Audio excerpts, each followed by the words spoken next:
सतगुरुदेव की जय। सर्वसंगत से प्रार्थना है, सत्संग प्रारंभ हो रहा है। कृपया सत्संग स्थल पर शांतिपूर्वक विराजमान होकर के श्रद्धा से सत्संग सुने।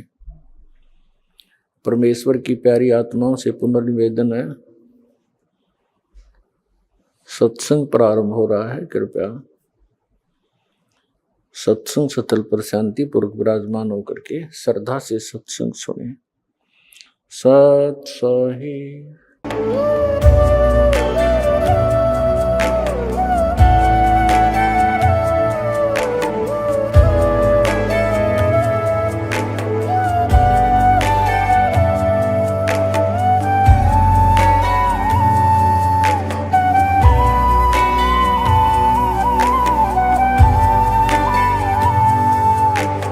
गीता अध्याय 15 के श्लोक 16-17 में 3 प्रभु बताए हैं।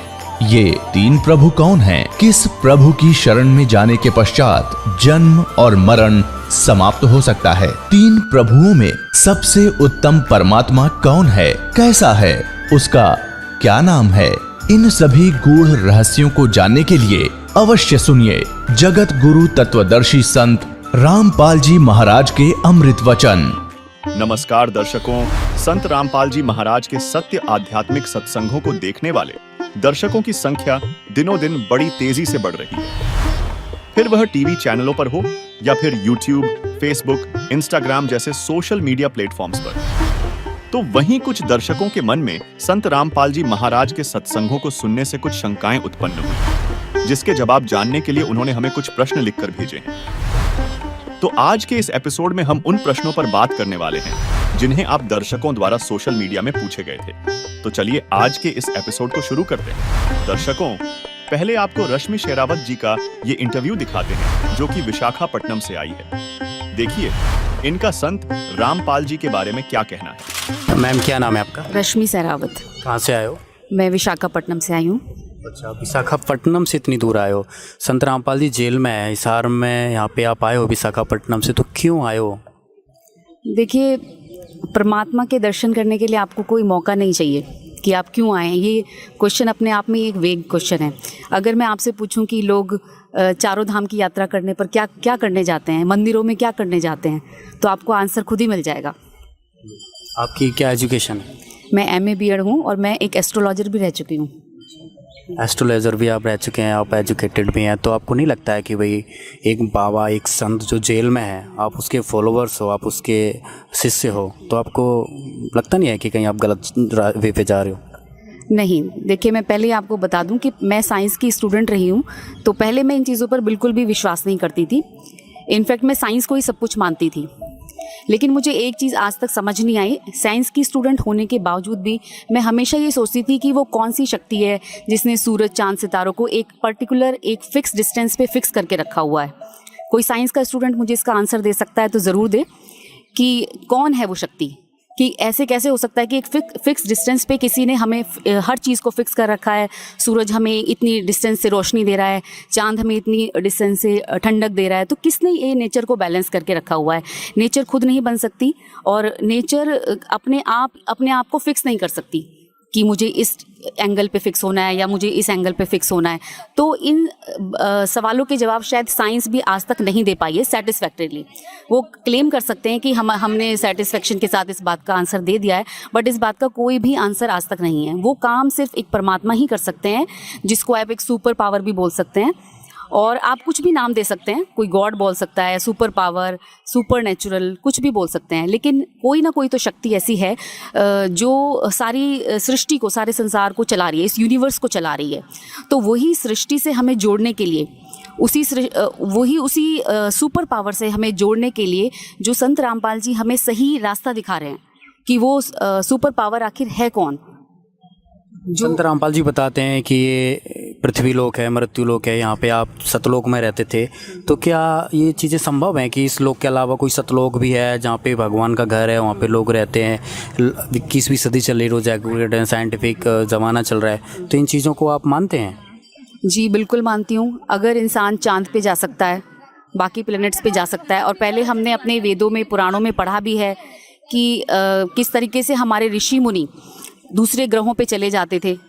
बहुत सारे ऋषियों के ऐसे एग्जाम्पल मिलते हैं कि जो बहुत सारे लोगों के ऊपर जाके वहाँ रिसर्च किया करते थे, वहाँ जाते थे और फिर वापस आते थे। तो कोई ना कोई तो उनके पास कला होगी ऐसी, या बोल सकते हैं आज के हिसाब से अगर आप मतलब एक एजुकेटेड पर्सन की लैंग्वेज में सुनना चाहते हैं तो आप बोल सकते हैं कि उन्होंने PhD की हुई थी इस चीज़ पर कि वो अपनी बॉडी को छोटा बड़ा सब कुछ कर सकते थे। तो सब कुछ पॉसिबल है। आज भी तो इंसान चांद पे जा रहा है और रिसर्च कर रहा है। अभी एक रिसेंट एक इम्प्रूवमेंट हुआ है, नासा ने अभी आपको सबको पता हो क्या क्या किया है। तो नासा तो वो काम अब कर रही है जो हमारे ऋषि मुनि संत पहले कर चुके हैं, और ये सब का ज्ञान जो है हमें गुरुजी दे रहे हैं कि इसके पीछे आखिर कारण क्या है, कि कैसे कर पाते हैं लोग ऐसा। तो ये सब सिद्धि शक्तियाँ, आप पुराने टाइम की लैंग्वेज में बोलेंगे तो ये सब सिद्धि शक्तियाँ हैं, और अगर आज आप विज्ञान की लैंग्वेज में बोलेंगे तो ये सब PhD या उस पर उन्होंने महारत हासिल कर ली है। संत रामपाल जी के बारे में जो समाज सुधार का योगदान है वो क्या है? समाज सुधार के लिए देखिए, मैं भी काफ़ी दिनों से देख रही हूँ, जब से मुझे होश आया है मैं समझने लगी हूँ दुनिया की प्रॉब्लम्स क्या क्या हैं।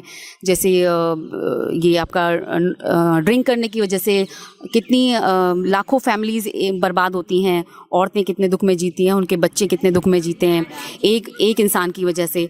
तो गवर्नमेंट के इतने सारे प्रयास करने के बाद भी गवर्नमेंट इतनी नई नई स्कीम चलाती है, लेकिन उनका ज़ीरो रिजल्ट रहता है। इतना पैसा खर्च करती है, करोड़ों विज्ञापनों पे खर्च करती है। तो मैं ये बोलना चाहूँगी कि संत रामपाल जी तो सिर्फ एक बार आप सत्संग सुन लीजिए, उसी से ये आपकी प्रॉब्लम दूर हो जाएगी।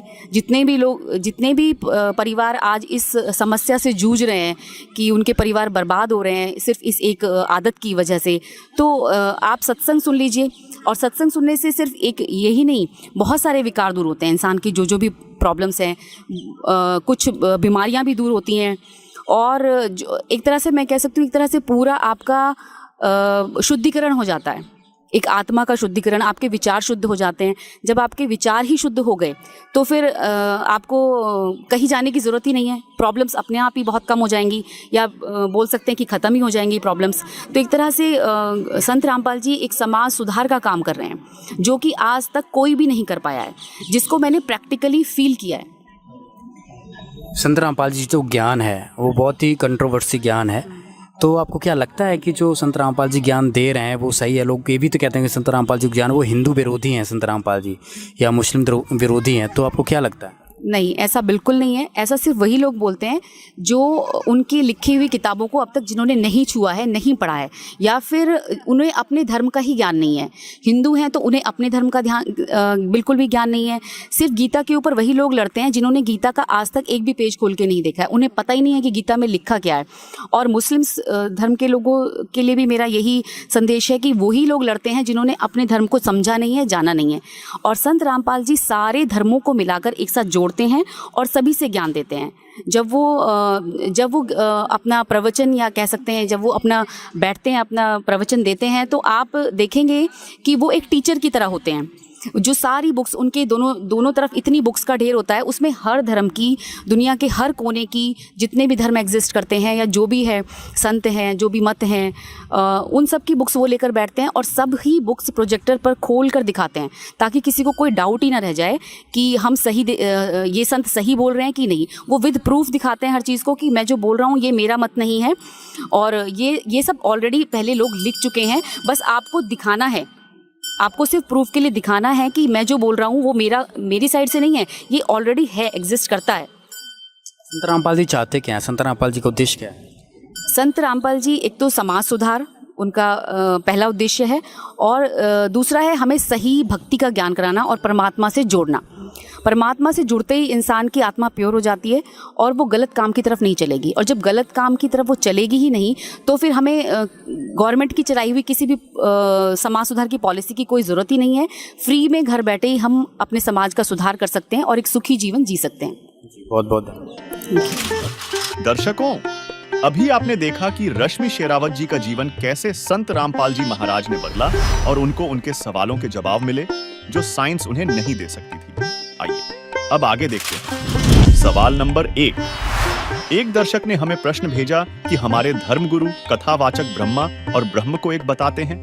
और संत रामपाल जी महाराज इन्हें अलग अलग बताते हैं, तो ये एक ही हैं या इनमें कोई अंतर है? दर्शकों, ब्रह्मा और ब्रह्म ये दो अलग अलग शक्तियां हैं, जिसमें ब्रह्मा जी ब्रह्म के बड़े पुत्र हैं, विष्णु जी इसके मध्य वाले पुत्र हैं तथा शिव जी सबसे छोटे यानी तीसरे पुत्र हैं। ब्रह्म को ही क्षर पुरुष, क्षर ब्रह्म, काल, ज्योति निरंजन, सदाशिव आदि नामों से जाना जाता है। ब्रह्मा, विष्णु व शिव जी ब्रह्म के केवल एक ब्रह्मांड में एक एक गुण यानी विभाग के प्रभु हैं तथा नाशवान हैं, जिसका प्रमाण हमारे पवित्र पुराणों में भी है। तो चलिए आपको ब्रह्मा, विष्णु, शिव के जन्म तथा माता पिता का प्रमाण दिखाने से पहले 3 गुणों के बारे में बताते हैं, जिससे आपको सदग्रंथों को समझना आसान हो जाएगा। देखिए, खेमराज श्री कृष्ण दास प्रकाशन बंबई से प्रकाशित श्रीमद् देवी भागवत भाग 1 के 3 स्कंध के अध्याय 5 श्लोक 8 में देवी दुर्गा की स्तुति करते हुए भगवान शंकर कहते हैं,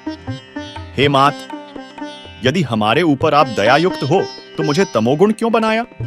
कमल से उत्पन्न ब्रह्मा को रजोगुण किस लिए बनाया तथा विष्णु को सतगुण क्यों बनाया? चलिए आपको एक और प्रमाण दिखाते हैं, जिससे और स्पष्ट हो जाएगा। गीता प्रेस गोरखपुर से प्रकाशित संक्षिप्त मार्कंडेय पुराण के पृष्ठ 131 में लिखा है कि रजोगुण प्रधान ब्रह्मा, तमोगुण प्रधान रुद्र यानी शिव और सत्व प्रधान यानी सतोगुण प्रधान विश्वपालक विष्णु है। यही 3 देवता हैं और यही 3 गुण हैं। दर्शकों, मार्कंडेय पुराण और श्रीमद् देवी भागवत के इस उल्लेख से यह स्पष्ट होता है कि 3 गुण यानी रजगुण ब्रह्मा जी, सतगुण विष्णु जी और तमगुण शिव जी हैं। चलिए अब आपको इन तीनों देवताओं के जन्म का प्रमाण दिखाते हैं, जिससे इनके माता पिता की रहस्य युक्त जानकारी आपको लग सकेगी। देखिए, श्री देवी पुराण देखिए, गीता प्रेस गोरखपुर से प्रकाशित, संपादक है हनुमान प्रसाद पोदार चिमनलाल गोस्वामी। ये गीता प्रेस गोरखपुर से प्रकाशित है। अब देखिएगा इसके 123 पृष्ठ पे,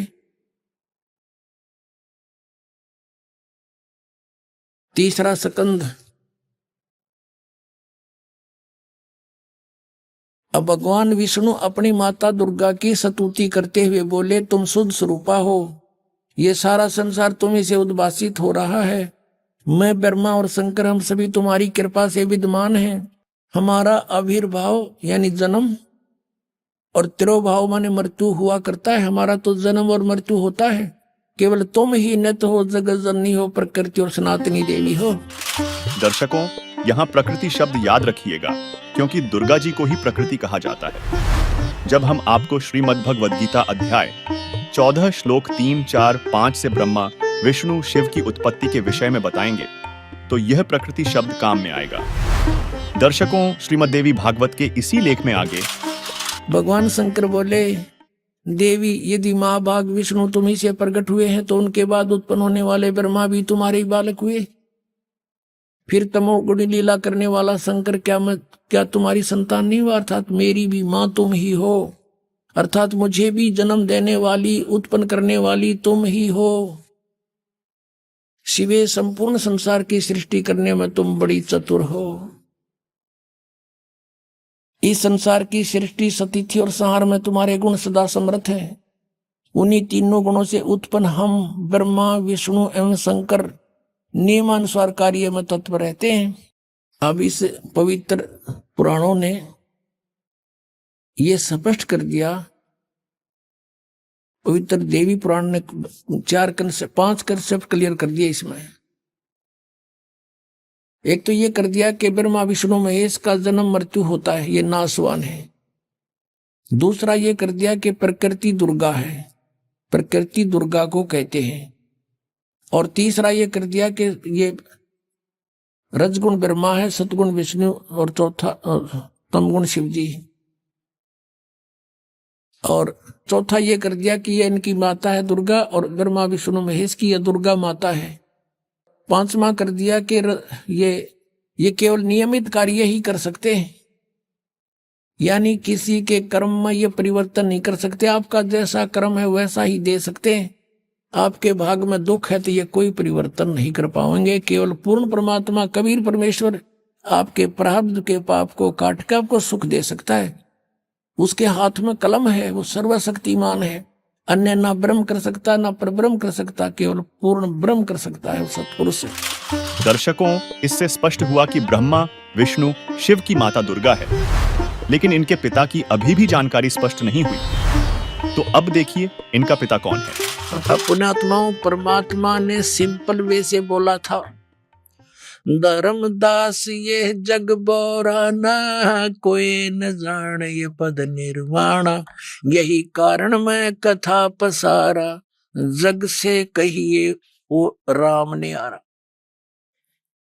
अब मैं तुमसे कहूं चताई, त्रिदेवन की उत्पत्ति भाई, माँ अष्टंगी पिता निरंजन, ये जमदारुण वंशन अंजन, पहले कीन निरंजन राई, पीछे से माया उपजाई, माया रूप देख अति शोभा, देव निरंजन तन मन लोभा। धर्मराय की ने भोग विलासा, माया को रही तबासा, तीन पुत्र अष्टंगी जाए, ब्रह्मा विष्णु शिव नाम धराए। उस समय किससे नहीं माना। अरे हमारे धर्म गुरुओं ने परमात्मा के साथ वो कोविड करी, उनकी सारा इतिहास धीरे धीरे बताएंगे आपको, कैसे जुल्म गुजारे थे नकलिया ने। और वो परमात्मा सच्ची कहा करते कि ये ऐसे आराध हमारे सदग्रंथ ये सच्ची बता रहे हैं। अब देखना, ये संक्षिप्त शिव पुराण सचित्र मोटा टाइप केवल हिंदी गीता प्रेस गोरखपुर से प्रकाशित है। इसके संपादक कौन है?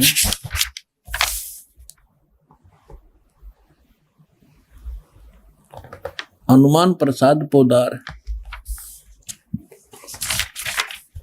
और ये गीता प्रेस गोरखपुर से प्रकाशित है।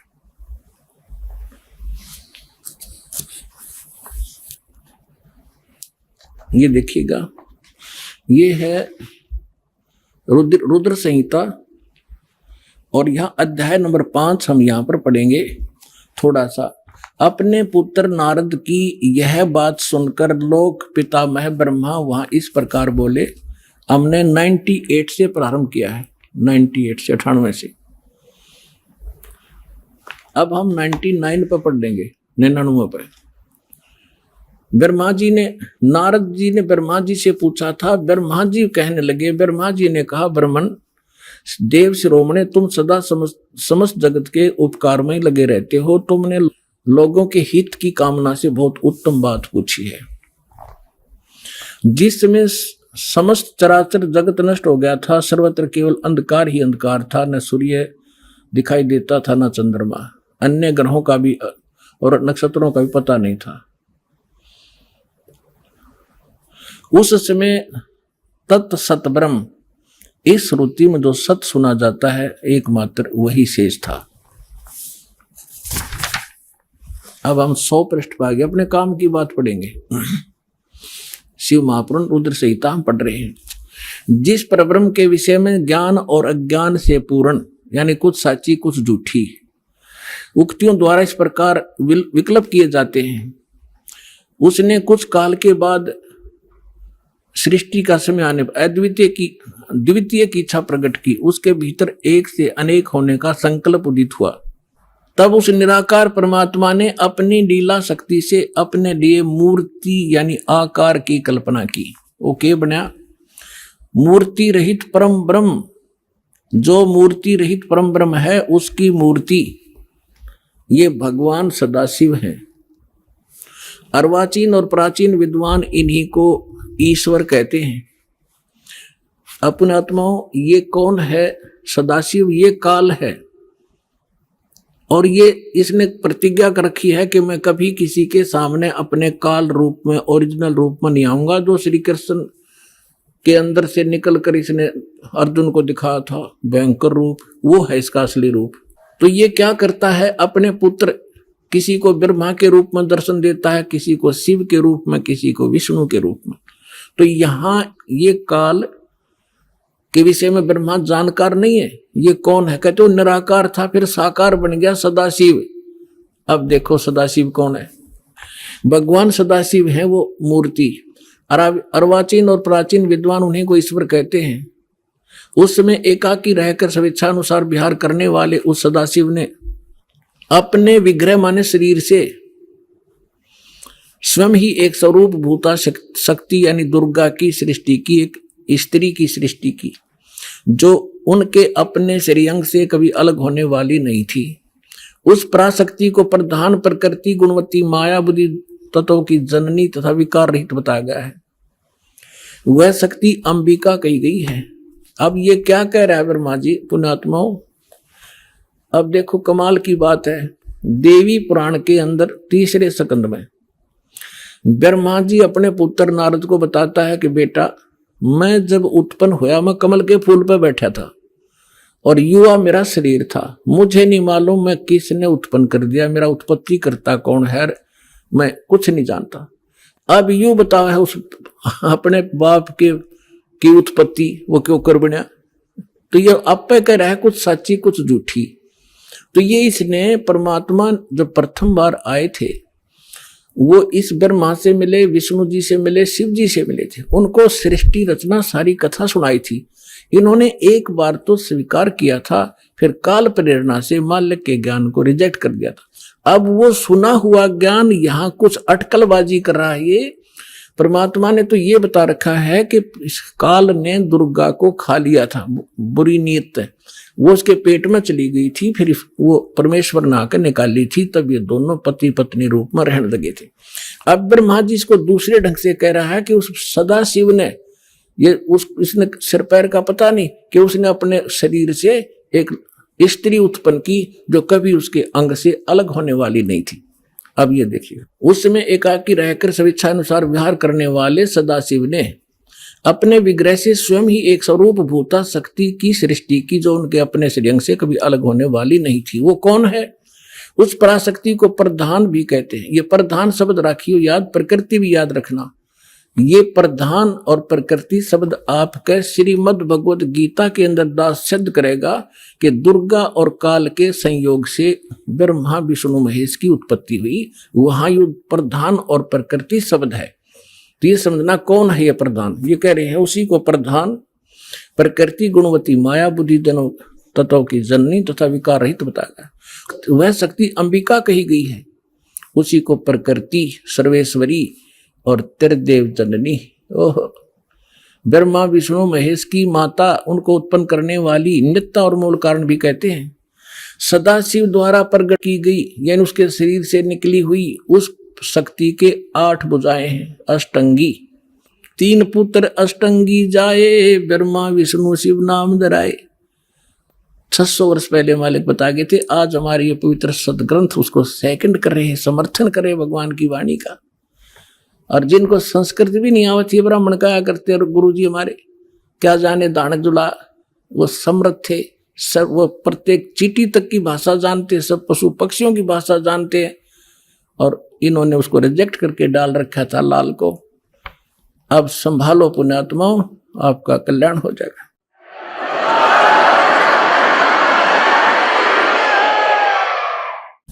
नाना प्रकार के आभूषण उसके श्री अंगों की शोभा बढ़ाते हैं। वह देवी नाना प्रकार की गतियों से संपन्न है और अनेक प्रकार के अस्त्र शस्त्र धारण करती है। एकाकिनी होकर वह माया संयोग वसात अनेक हो जाती है। वे जो सदाशिव हैं उन्हें परम पुरुष ईश्वर शिव शंभु और महेश्वर कहते हैं। यहां देखिएगा, अब 101 पृष्ठ पर आ गए हम। रुद्र संहिता। वे अपने सारे अंगों में भस्म रमाए रहते हैं।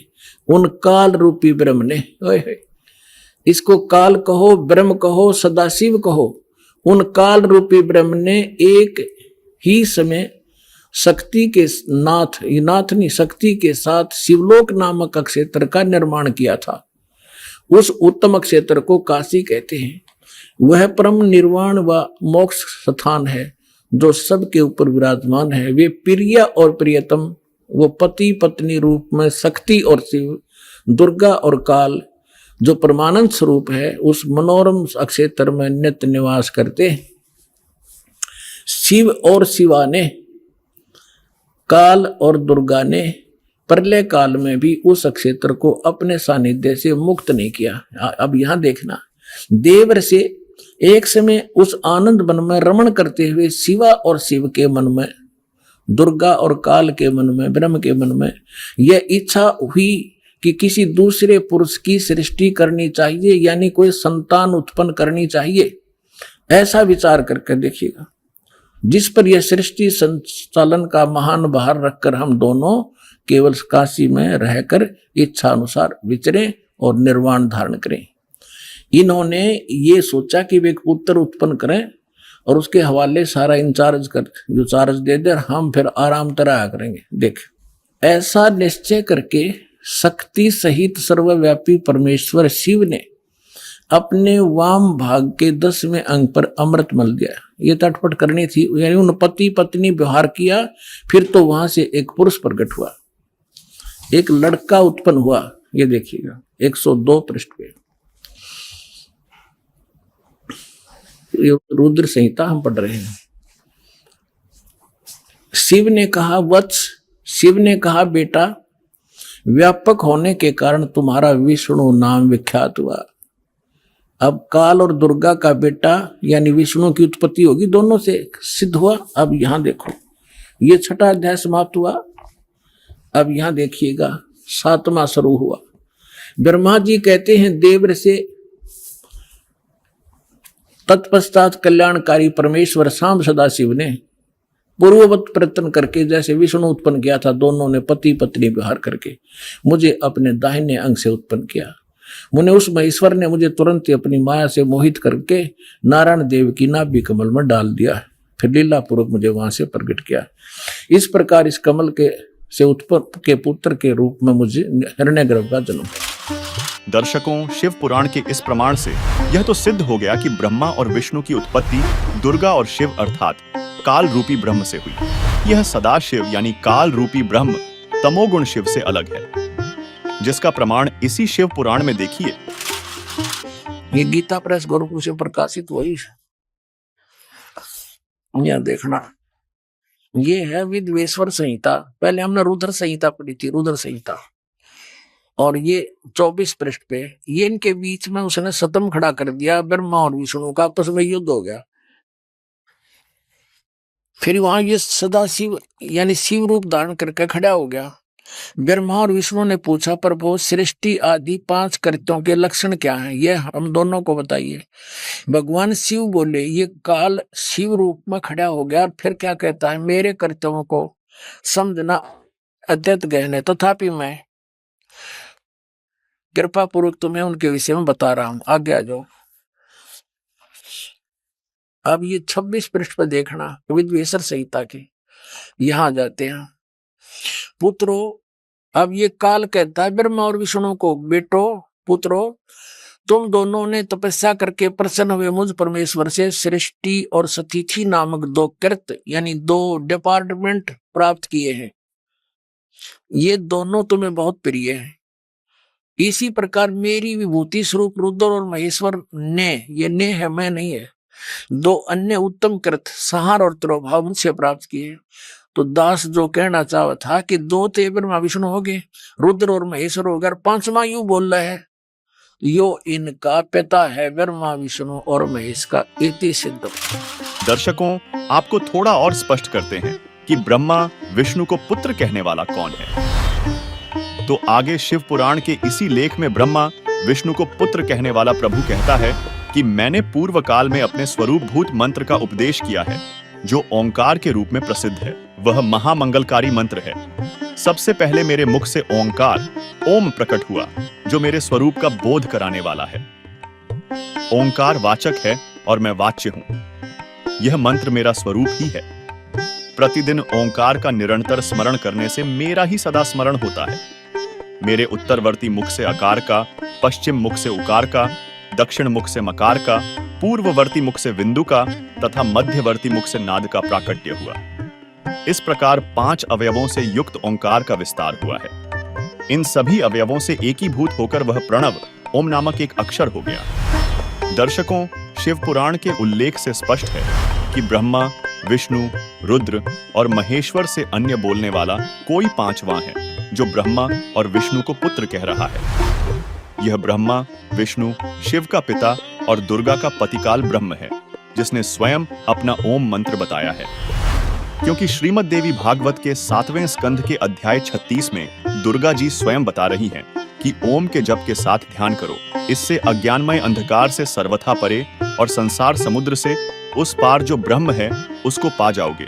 वह यह सबका आत्मा ब्रह्म ब्रह्मलोक रूप दिव्य आकाश में स्थित है।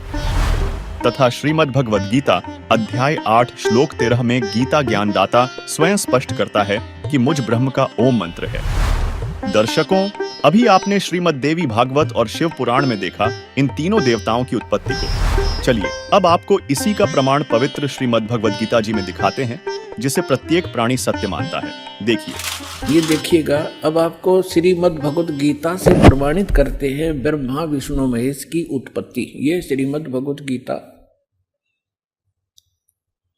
और गीता प्रेस गोरखपुर से प्रकाशित है। जयदयाल गोविंद इसके अनुवादक हैं। ये अध्याय नंबर 14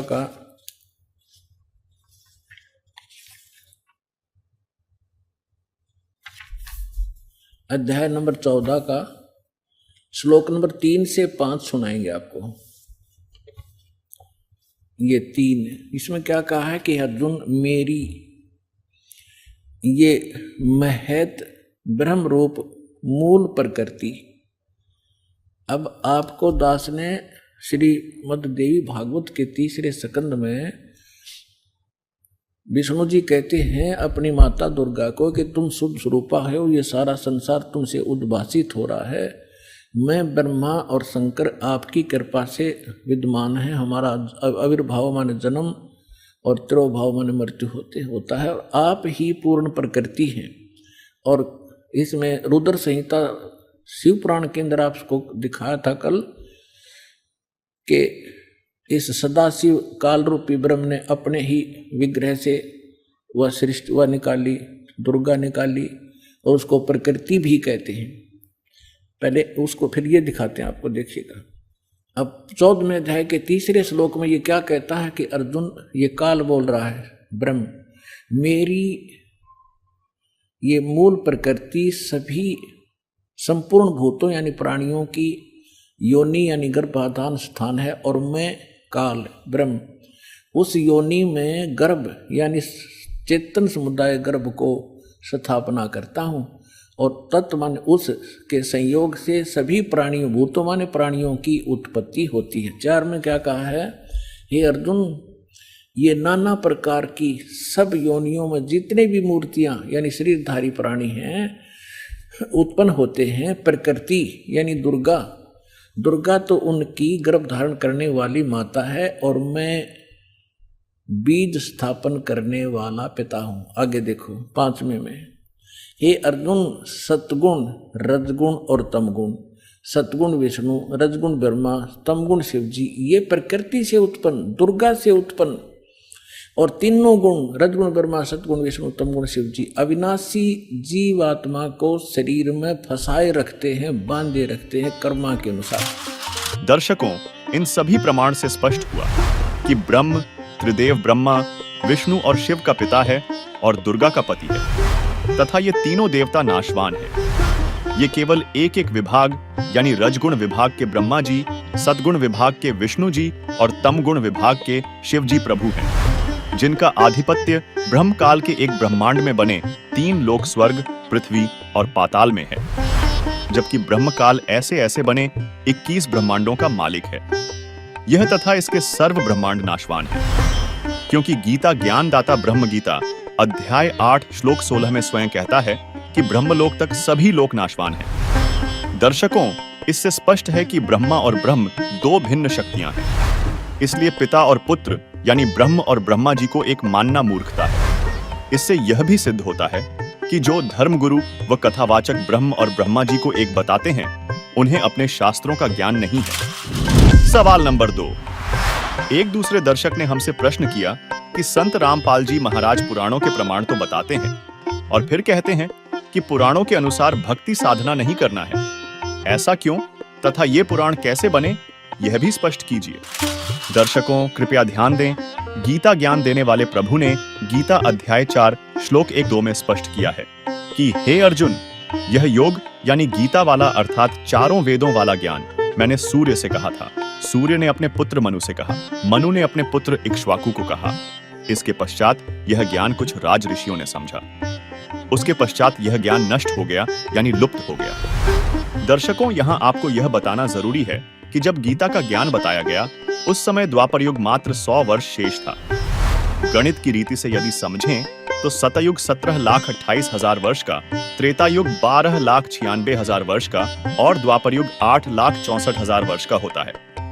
इन तीनों का योग 38,88,000 वर्ष होता है। यानी सतयुग के प्रारंभ से 38,87,900 वर्ष पश्चात गीता का ज्ञान बताया गया।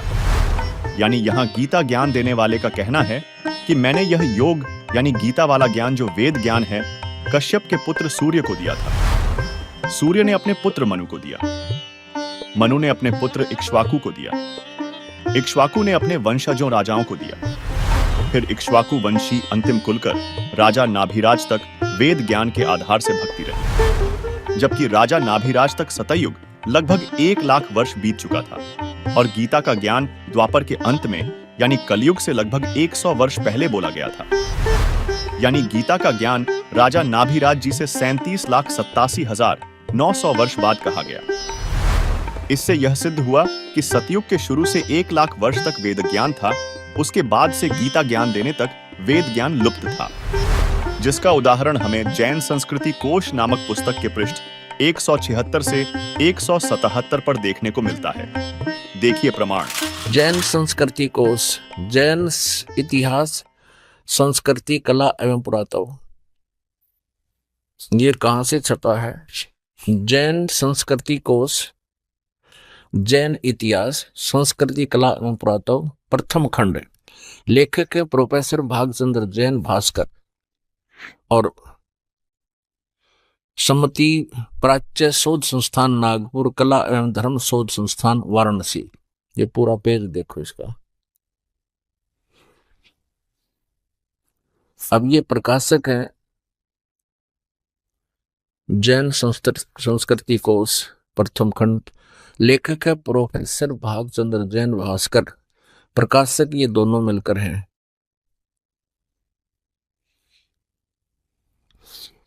अब ये स्वर्गीय पूज्य पिता श्री गोरेलाल जी जैन एवं पूज्य श्री मातु श्री पूज्या तुलसा देवी जैन की पुण्य समर्थी में सादर समर्पित।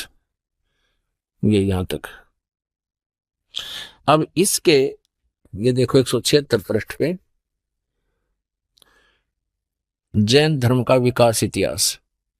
तीर्थंकर ऋषभदेव की जीवन घटनाएं। तीर्थंकर ऋषभदेव अंतिम कुलकर नाभिराज के पुत्र थे। उनकी माता मरु देवी थी। वे इक्ष्वाकु वंशी नाभिराज अयोध्या के एक लोकप्रिय राजा थे। तरुण होने पर नाभिराज ने ऋषभदेव का विवाह सुनंदा और सुमंगला से कर दिया। 2 पत्नियों से विवाह कर दिया। सुनंदा ने तेजस्वी पुत्र बाहुबली और पुत्री सुंदरी को जन्म दिया। 2 संतान हुई और सुमंगला ने भरत सहित 99 पुत्रों को और ब्राह्मी पुत्री को जन्म दिया। यानी ऋषभदेव के 100 पुत्र, 2 बेटियां थी। समय आने पर ऋषभदेव ने भरत को अयोध्या का, बाहुबली को तक्षशिला का और शेष युवराजों को उनकी योग्यता अनुसार राज्य सौंपकर संसार त्याग दिया। और यानी मरे नहीं, अपना घर त्याग दिया। दीक्षा लेकर यानी किसी ऋषि से दीक्षा लेकर साधना में लीन हो गए, गुरु बनाकर। साधना काल में पाणी पात्री ऋषभदेव 1 वर्ष तक निराहार रहे, कुछ नहीं खाया 1 वर्ष तक। बाद में बाहुबली के पौत्र श्रेयांश कुमार ने इक्ष्वाकु रस देकर उनकी इस निराहार वृत्ति को तोड़ा। लगातार 1000 वर्ष तक तपस्या करने वाले मुनि ऋषभदेव, फिर 1000 वर्ष तक तपस्या की। मुनि ऋषभदेव ने अंत में केवल्य ज्ञान प्राप्त किया। केवल्य 4 मुक्तियां होती हैं, उसमें से केवल्य ज्ञान इनको प्राप्त हुआ। धर्म देशना प्रारंभ की, नाम देना शुरू कर दिया। प्रथम धर्म देशना यानी प्रथम उपदेश किसको दिया? भरत के पुत्र मारीची को दिया। यानी अपने पौत्र मारीची को दिया, और यही मारीची आगे चलकर महावीर जैन बना, जो बाद में 24 में तीर्थकर महावीर बने। प्रथम धर्म देशना, ऋषभदेव ने 1000 वर्ष तपस्या करने के बाद नाम देना शुरू किया, और प्रथम नाम उपदेश अपने पोते को दिया, भरत के पुत्र मारीची को, और यही मारीची आगे चलकर 24 में तीर्थकर महावीर बने, महावीर जैन जिसको कहते हैं।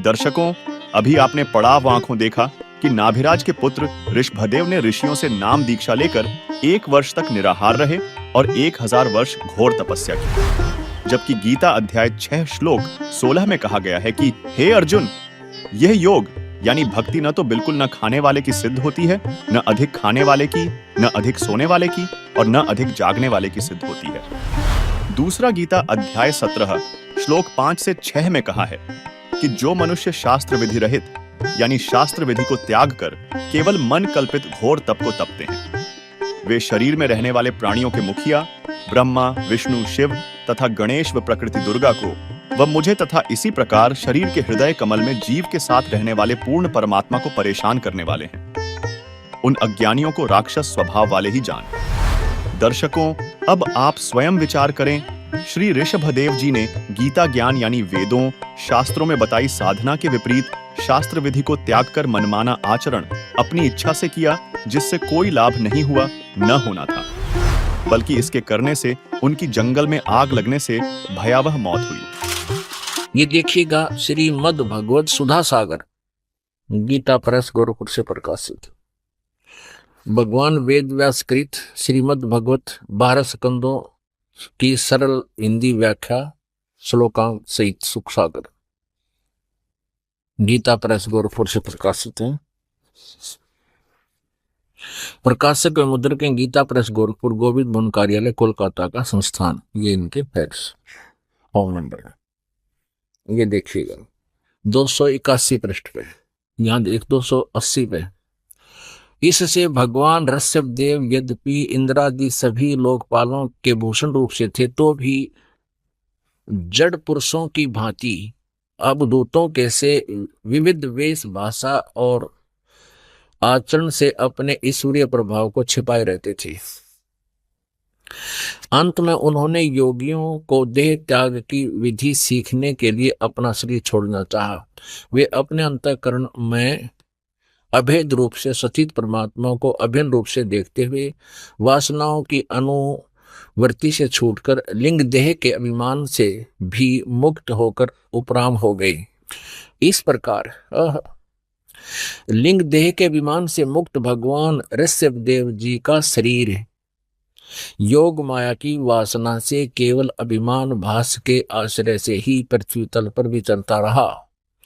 वह देववश, कोंक वेंक और दक्षिण आदि कुटक कर्नाटक के देश में गया और मुख में पत्थर का टुकड़ा डाले। ऋषभदेव जी ने मुंह में पत्थर का टुकड़ा डाल रखा था और बाल बिखेरे उन्मत्त के समान दिगंबर रूप से यानी कति नंगे कुटका चल के वन में घूमने लगा। इसी समय झंझावात के जंकोरे हुए बांस के घर्षण से प्रबल दावा अग्नि धधक उठी, यानी जंगल में आग लगी और उसने सारे वन को अपनी लाल लाल लपटों में लेकर ऋषभदेव जी के सहित भस्म कर दिया। उड़द जल का मर गया ऋषभदेव जी दावा नल में। वन में आग लगी, ये वहां पत्थर मुंह में लेकर नंगा घूम रहा था। बताइए, कोई एक भगत के लक्षण है? आप खुद विचार करिए पुण्यात्माओं। तथा जैन संस्कृति कोश नामक पुस्तक के पृष्ठ 177 से ये तो स्पष्ट हो गया कि ऋषभदेव जी से मरीचि ने नाम उपदेश लिया, जो आगे चलकर महावीर जैन बना। अब उस जीव के साथ क्या हुआ, ऋषभदेव द्वारा बताई गई साधना से देखिए। आओ जैन धर्म को जाने। धर्म मंच प्रश्नोत्तर माला। प्रवीण चंद्र जैन M.A. शास्त्री, ये इसके लेखक हैं। आओ जैन धर्म को जाने। लेखक है प्रवीण चंद्र जैन, M.A. शास्त्री, जम्बूदीप हस्तिनापुर। प्रकाशक है श्रीमती सुनीता जैन, जम्बूदीप हस्तिनापुर, मेरठ, उत्तर प्रदेश में। ये कहाँ से छपी है? मुद्रक है Dhirendra Jain, new रसब offset printers, ये मेरठ, यहाँ से मिसप्रिंट सा है। अब इसके हम 293 से प्रारंभ करते हैं, 293।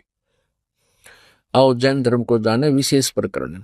श्री महावीर भगवान के अन्य कौन कौन से नाम हैं? उत्तर दिया है अन्य 5 नाम है, वीर, अतिवीर, सन्मति, महावीर, वर्धमान। अब आगे चले 294 पे और 3351 नंबर ये प्रश्न है। श्री महावीर भगवान के जीवन का कथन कहां से प्रारंभ होता है? पुरुरवा नामक भील की पर्याय से, यानी मारीची से पहले ये एक भील था, उससे पहले क्या था वहां तक इनको लेखा नहीं, यहां तक से शुरू किया। तो पुरुरवा भील कौन था और उसने क्या किया? उत्तर, पुष्कलावती देश की पुंडरीकीड़ी नगरी में वह भीलों का राजा था। उसने सागरसेन मुनिराज से मधमास मधु का त्याग व्रत लिया था, जिसे जीवन पर्यंत पालन किया। फिर श्री महावीर भगवान का जीव पुरुरवा भील के शरीर से कहाँ गया? पर्याय से, पहले सौधर्म स्वर्ग में 1 सागर की आयु वाला देव हुआ। पहले स्वर्ग के बाद श्री महावीर भगवान का जीव किस पर्याय में गया?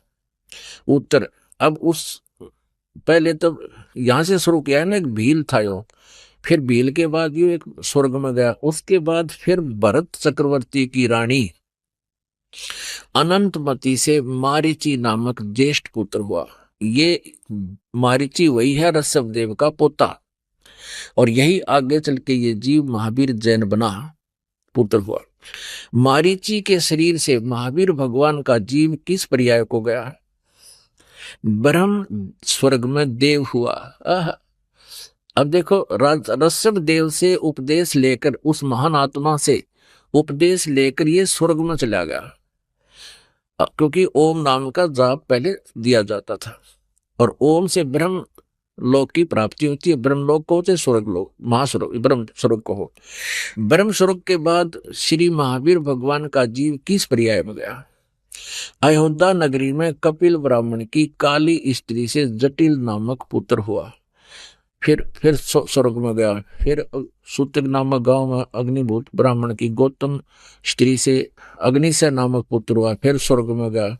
फिर भरत क्षेत्र में फिर अग्निमित्र नामक पुत्र हुआ। फिर महेंद्र स्वर्ग में गया। हम अपने काम की बात पर आते हैं। 295 पे मंदिर नगर में सालका ब्राह्मण की पत्नी से भारद्वाज नामक यही पुत्र, भारद्वाज भी यही ऋषि हुआ पुत्र। और फिर भारद्वाज के शरीर से महावीर भगवान का जीव कहाँ गया? महेंद्र स्वर्ग में देव हुआ, उस महास्वर्ग में, ब्रह्मलोक में। फिर महेंद्र स्वर्ग से महावीर भगवान का जीव कहाँ गया? इतर निगोद में 1 सागर की आयु वाला निगोदिया जीव हुआ। निगोद से निकलकर श्री महावीर भगवान का जीव कहाँ गया? अनेकों भाव यानी शरीर धारण किए जीव अनेक योनियों को प्राप्त हुआ। कैसे? 1000 बार आंख वृक्ष के जीवन भव, और 80,000 सीप के भव, 20,000 नीम वृक्ष के भव, 90,000 बार केली वृक्ष के भव यानी केले के वृक्ष बना, 3,000 बार चंदन वृक्ष के भव, 5 करोड़ बार कनेर वृक्ष के भव, 60,000 बार वैश्या के भव, वैश्या, और 5 करोड़ बार शिकारी के शरीर भव, और 20 करोड़ बार हाथी, 60 करोड़ बार गधे के भव, ओ तेरा गजब यह, 30 करोड़ बार कुत्ते का जीवन, 60 करोड़ बार नपुंसक के भव, 20 करोड़ बार स्त्री के भव, 90 लाख बार धोबी के भव, 8 करोड़ बार घोड़े के भव, 20 करोड़ बार बिल्ली के शरीर भव, और 60 लाख बार गर्भपात से मरण है, माँ के पेट में मर गया, और 80 लाख बार देव प्रयाग को प्राप्त हुआ। होय केवल 80 लाख बार तो देवता बना, और गधा बना, कुत्ता बना, 30 करोड़ बार कुत्ता, कुत्ता तो एक बार बना हुआ बतेरा, ये सारा को पानी फिर जाए देवता ने। एक का जीवन बतेरा कुत्ते का, सिर में कीड़े पड़ जा, खाज लाग जा, टांग टूट जा, सर्दी में पता नहीं कहाँ पड़ा रहे। और 60 करोड़ बार गधे का जीवन, 30 करोड़ बार कुत्ते के भाव, 60 करोड़ बार नपुंसक के भाव, 20 करोड़ बार स्त्री के भाव, 90 लाख बार धोबी, 8 करोड़ बार घोड़ा, 20 करोड़ बार बिल्ली, और 60 लाख बार गर्भपात से मरण, 80 लाख बार देवता हुआ। बस 80 लाख बार तो देवता, और बाकी अविरन में टीनरी। ये तो उस प्राणी की है जो उस विधिवत काल के गुरु परंपरा में रहकर साधना कर रहा था। और अब ये उसके बाद ये नरक में भी गया, मारुति वाला जो फिर प्रथम नरक में गया। और फिर ये महावीर जैन हुआ, 24 में तीर्थंकर श्री महावीर भगवान हुए, महावीर भगवान होया। फिर ये श्री महावीर भगवान के जीव ने कितने पाखंड मचलाए, 363 पाखंड मचलाए। महावीर जैन जी के इतिहास में लिखा है कि उन्होंने कोई गुरु नहीं बनाया, और ऐसे ही मुनिवर्ती में घर से निकल गया, निवस्त्र रहने लगा, अपने आप साधना करता रहा। कुछ दिन हठ योग करके अपने विचारों को व्यक्त करने लग गया जनता में। अब वर्तमान में जो जैन धर्म में साधना है वो महावीर जैन जी द्वारा चलाए गए 363 पाखंड मत माने बकवाद साधनाएं, उन पर आधारित है पूरा जैन धर्म। दर्शकों, यह शास्त्र विरुद्ध मनमाने आचरण का परिणाम है जो अभी आपने ऋषभदेव की भयावह मौत को पढ़ा और ऋषभदेव से उपदेशी मरीचि यानी महावीर जी के जीव की दुर्गति को देखा। उपरोक्त उल्लेख से स्पष्ट हो जाता है कि इक्ष्वाकु वंशी नाभि राज तक यानी सत्य युग में लगभग 1 लाख वर्ष तक वेदों यानी गीता वाले ज्ञानानुसार पूजा की जाती थी। उसके पुत्र ऋषभदेव जी से शास्त्र विधि त्याग कर मनमाना आचरण प्रारंभ हुआ, यानी सनातनी पूजा का अंत हुआ। और यही शास्त्र विधि त्याग कर मनमाना आचरण ऋषियों ने किया तथा कुछ वेद के आधार से ओम का जाप किया तथा हठ योग घोर तप किया, समाधियां लगाई, अपनी साधना का अनुभव बताना शुरू किया, शिष्य बनाने लगे। उन्होंने जो ज्ञान ब्रह्मा जी से सुना था वह तथा कुछ अपना अनुभव हुआ, उसको मिलाकर पुराणों की रचना की। इसलिए गीता ज्ञान देने वाले ने कहा है कि यह यथार्थ वेद ज्ञान लुप्त हो गया और शास्त्र विरुद्ध साधना व कर्मकांड जो ऋषि करते व करवाते थे वह पुराणों तथा उपनिषदों में भरा हुआ है। वह है हट करके कठोर तप करना, तीर्थों का भ्रमण, पित्तर, भूत पूजा, कर्मकांड, देवताओं की पूजा, मूर्ति पूजा, शिवलिंग पूजा, व्रत करना, श्राद्ध करना, पिंड दान करना तथा प्रभी नहाना आदि आदि जो गीता में नहीं कहा है अपितु मना किया है। दर्शकों, यहाँ कुछ लोगों के दिमाग में यह शंका उत्पन्न होगी कि वेद, गीता तथा 18 पुराणों का ज्ञान एक समान हुआ, क्योंकि ऋषियों ने भी वेदों को पढ़ा, फिर भक्ति की, अपना अनुभव बताया जो पुराण कहे जाते हैं। तो आपको बता दें, वेदों व पुराणों का ज्ञान एक समान नहीं है। पुराणों में कुछ ज्ञान वेदों का है, शेष ऋषियों के घर का है जो व्यर्थ है, जिसका एक उदाहरण देखिए। मार्कंडेय पुराण, गीता प्रेस गोरखपुर से प्रकाशित, गीता प्रेस गोरखपुर से प्रकाशित ये मार्कंडेय पुराण संक्षिप्त 242 पृष्ठ पे नीचे देखिएगा। रोचे मुनि की उत्पत्ति कथा। मार्कंडेय जी कहते हैं, ब्रह्मन पूर्व काल की बात है, प्रजापति रुचि, ममता और अहंकार से रहित इस पृथ्वी पर विचरते थे। उन्हें किसी से भय नहीं था, वे बहुत कम सोते थे। उन्होंने न तो अग्नि की स्थापना की थी और न अपने लिए घर बना रखा था। वे एक बार भोजन करते और बिना आश्रम के ही रहते थे। उन्हें सब प्रकार की आसक्तियों से रहित एवं मुनिवर्ती में रहते देख उनके पितरों ने उनसे कहा। पितर बोले, बेटा, विवाह स्वर्ग और अपवर्ग का हेतु होने के कारण एक पुण्यमय कार्य है, उसे तुमने क्यों नहीं किया? गृहस्थ पुरुष समस्त देवताओं, पितरों, ऋषियों और अतिथियों की पूजा करके पुण्यमय लोकों को प्राप्त होते हैं। वह सभा के उच्चारण से देवताओं को, सवधा शब्द से पितरों को तथा अन्नदान बलि वैश्वदेव आदि से भूत आदि प्राणियों एवं अतिथियों को उनका भाग समर्पित करते हैं। बेटा, हम ऐसा मानते हैं कि गृहस्थ आश्रम को स्वीकार न करने पर तुम्हें इस जीवन में कलेश पर कलेश उठाना पड़ेगा और मृत्यु के बाद और दूसरे जन्म में भी कलेश ही भोगने पड़ेंगे। रुचि कहते हैं, पितृगण परिग्रह मात्र ही अत्यंत दुख एवं पाप का कारण होता है। ये ब्याह करवाना तो और बड़ा झंझट, आपके शिक्षा दे रहे हो मेरे को, तथा उनसे मनुष्य की अधोगति होती है। यही सोचकर मैंने पहले स्त्री संग्रह नहीं किया। अब यहाँ कहते हैं, पितर बोले, ये देखो चारों भूत दिखाई दे गए बेचारे को, ये चारों भूत बन रहे और ये इसने दिख गया अपने पितर। अब ये क्या कहते हैं, पितर बोले, बेटा जितेंद्रिय होकर आत्मा का प्रक्षालन करना उचित है, किंतु तुम जिस मार्ग पर चल रहे हो तो मोक्ष मार्ग है। देखा कल इनकी फुटे बाग नौका जो साधन कर रहा तो मोक्ष मार्ग पर जा रहा है, माराला करे नरक मान का तेरा गजब भैया। पितर बोले, बेटा जितेंद्रिय होकर आत्मा का प्रक्षालन करना उचित है, किंतु तुम जिस मार्ग पर चल रहे हो वो तो मोक्ष मार्ग है, आगे देखना। ये कहता, रुचि ने पूछा, पितरमहो वेद में जो इन्होंने यहाँ बताया ना सरासरुद निकाल, वेद में रुचि ने पूछा, पितामहो वेद में कर्म मार्ग को यानी ये भूत सरासरुद निकालन को अविद्या कहा है, फिर क्यों आप लोग मुझे उस मार्ग में लगाते हैं? पितर बोले, ये सत्य है कि कर्म को अविद्या ही कहा गया है, इसमें तनिक भी मिथ्या नहीं है। फिर भी ये तो निश्चित है विद्या की प्राप्ति एंड वेंड करना, फिर के टट्टू रह गया। आप भी माने जो हम बता रहे हैं वो अज्ञान है और वेद में लिखा है, हम जो बताएं वो ये पितर भी मानते हैं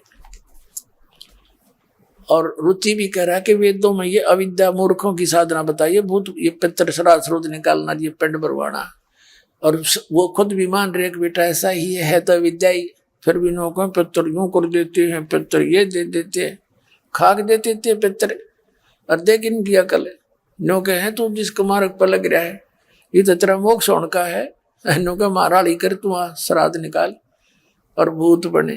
हे भगवान, तो पुण्यात्मा इन सदग्रंथों को भी ना समझा हमारे धर्मगुरुओं ने, इसमें संदेश क्या है?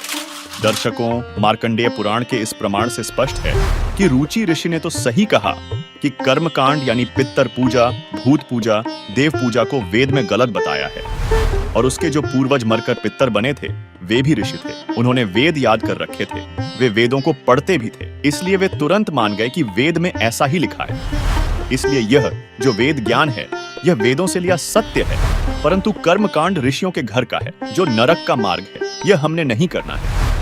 क्योंकि इस विषय में वेदों के संक्षिप्त रूप गीता अध्याय 9 श्लोक 25 में कहा गया है कि देवताओं को पूजने वाले देवताओं को प्राप्त होते हैं, पितरों को पूजने वाले यानी श्राद्ध पिंडदान आदि करने वाले पितरों को प्राप्त होते हैं यानी पितर बनते हैं, भूतों को पूजने वाले यानी 13वीं महीना वाली क्रिया अस्थि उठाकर गंगा में प्रवाह आदि करने वाले भूतों को प्राप्त होते हैं यानी प्रेत बनते हैं, मेरा पूजन करने वाले मुझे ही प्राप्त होते हैं। और इसी बारे में सूक्ष्म वेद अर्थात अमर ग्रंथ साहिब के अध्याय पारक के अंग पृष्ठ 235 में कहा गया है, गरीब राम रमय सो राम है, देव रमय सो देव, भूत रमय सो भूत है, सुनो संत सुरभ्यो। इससे भी स्पष्ट होता है कि वेदों और पुराणों का ज्ञान एक समान नहीं है बल्कि अलग अलग है। इसलिए पुराणों का जो ज्ञान वेदों से मेल खाता है वही हमारे मानने योग्य है, बाकी का नहीं। सवाल नंबर 3। दर्शकों, एक अन्य दर्शक ने हमसे प्रश्न किया कि हमने संत रामपाल जी महाराज के सत्संगों में ब्रह्म, परब्रह्म और परम अक्षर ब्रह्म के नाम सुनते हैं, तो क्या ये 3 प्रभु हैं? यदि हाँ, तो इसका प्रमाण कहाँ है तथा इनमें क्या अंतर है? दर्शकों, जिस तरह ब्रह्मा और ब्रह्म अलग अलग हैं, ठीक इसी प्रकार ब्रह्म, परब्रह्म और परम अक्षर ब्रह्म यानी पूर्ण ब्रह्म भी अलग अलग हैं, जिनका प्रमाण हमारे वेदों व वेदों के संक्षिप्त रूप गीता जी में भी है। चलिए अब आपको वेदों से ब्रह्म, परब्रह्म और परम अक्षर ब्रह्म यानी पूर्ण ब्रह्म में अंतर बताते हैं। दर्शकों, ऋग्वेद मंडल 10 सूक्त 90 मंत्र 1 में वेद का ज्ञान देने वाले प्रभु ने कहा है कि विराट रूप काल भगवान अर्थात क्षर पुरुष 1000 सिरों वाला, 1000 आंखों वाला, 1000 पैरों वाला है।